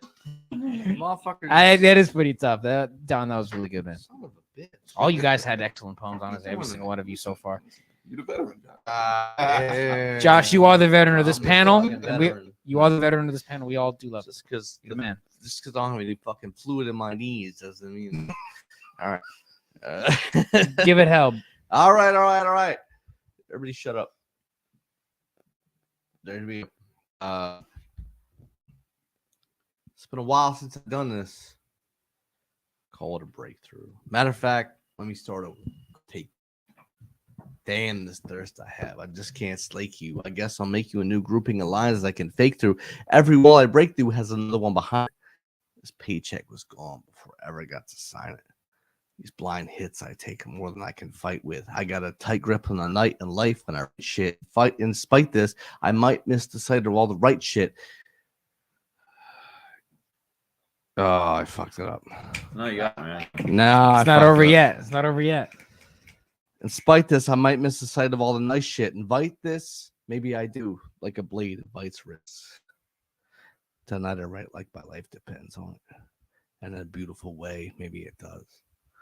In between my ears, all I can hear is transmitter fuzz. Tonight I clear away the tears and years and everything that was. To write my tombstone's epitaph that simply says, because. Basically buzz with whiskey love. And so I'll have another. Kiss me rough, my skin is tough, but I can love her. I believe that I can be the seed to feed my brother. We don't need to bleed for vision. We don't need to suffer. We will see that we don't need religion to love each other. We don't need religion to love each other. We don't need religion to love each other. We don't need religion to love each other. Yeah. That's about right.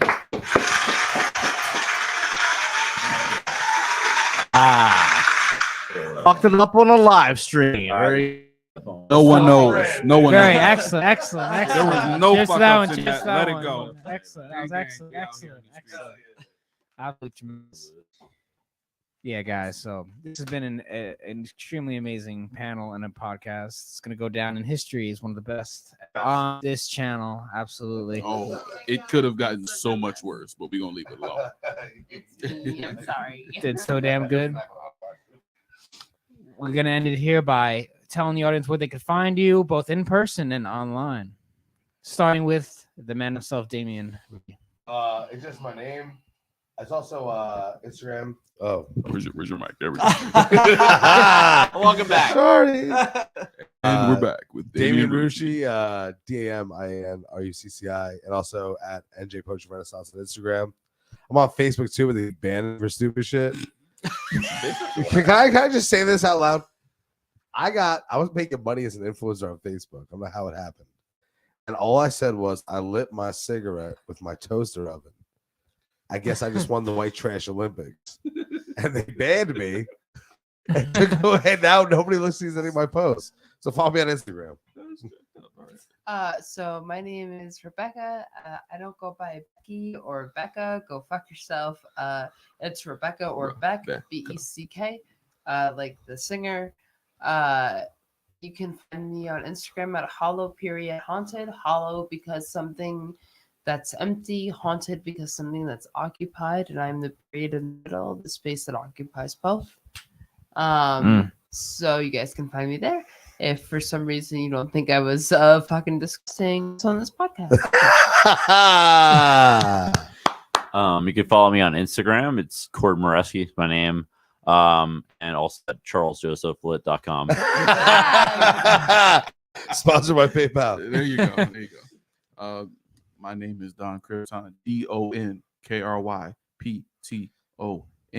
You can literally Google that at this point. That'll take you directly to my Instagram. And anything you wanna follow the AM Mayhem podcast, that'll be on Twitch. Yeah. .tv/donkrypton. What is that about, Don? It's a podcast about wrestling, rap, and world events. Fuck Oh, yeah. that's Literally dope. do everything. Hell yeah. 7 in the morning on Saturday, but we keep it on Twitch so you can look at it at any point in time. Twitch.tv/donkrypton. And obviously you can follow me and my crew and get nice merch like this. Catch these vibes. BlueCulture.com, where you can also get my book Illogical, which you can also see on episode 9 of All Games Podcast. Gang gang. Damn right. Evolu what? EvoluCulture.com. Evolu culture. Thanks. It's my turn. Josh Fink. Yeah, I'm Josh Fink. This is my book right here. It's called The Bones of Madness. My name right there, Joshua Fink. When he does it, it's going to be called The Bones Rejoined. So, Sure. Find me on the socials, Joshua Fink Poet. I'm on Instagram, Joshua Fink Poet. Joshua Fink Poet at Gmail is my email. If you want to hire me for something, I'm pretty unreliable, but he does do butt stuff. But I yeah, oh yeah. Damn right. I make the worst shit look good. That's what I do. I respect that. I respect that. All right, guys, we're going to end it here. So thanks for tuning in. Make sure you guys like the video and subscribe as well. And we're going to see you in future podcasts. We're definitely going to be bringing these guys in the future for future projects. We got stuff in the works. So with that said, we're going to see you guys in the next podcast. Click that big red button.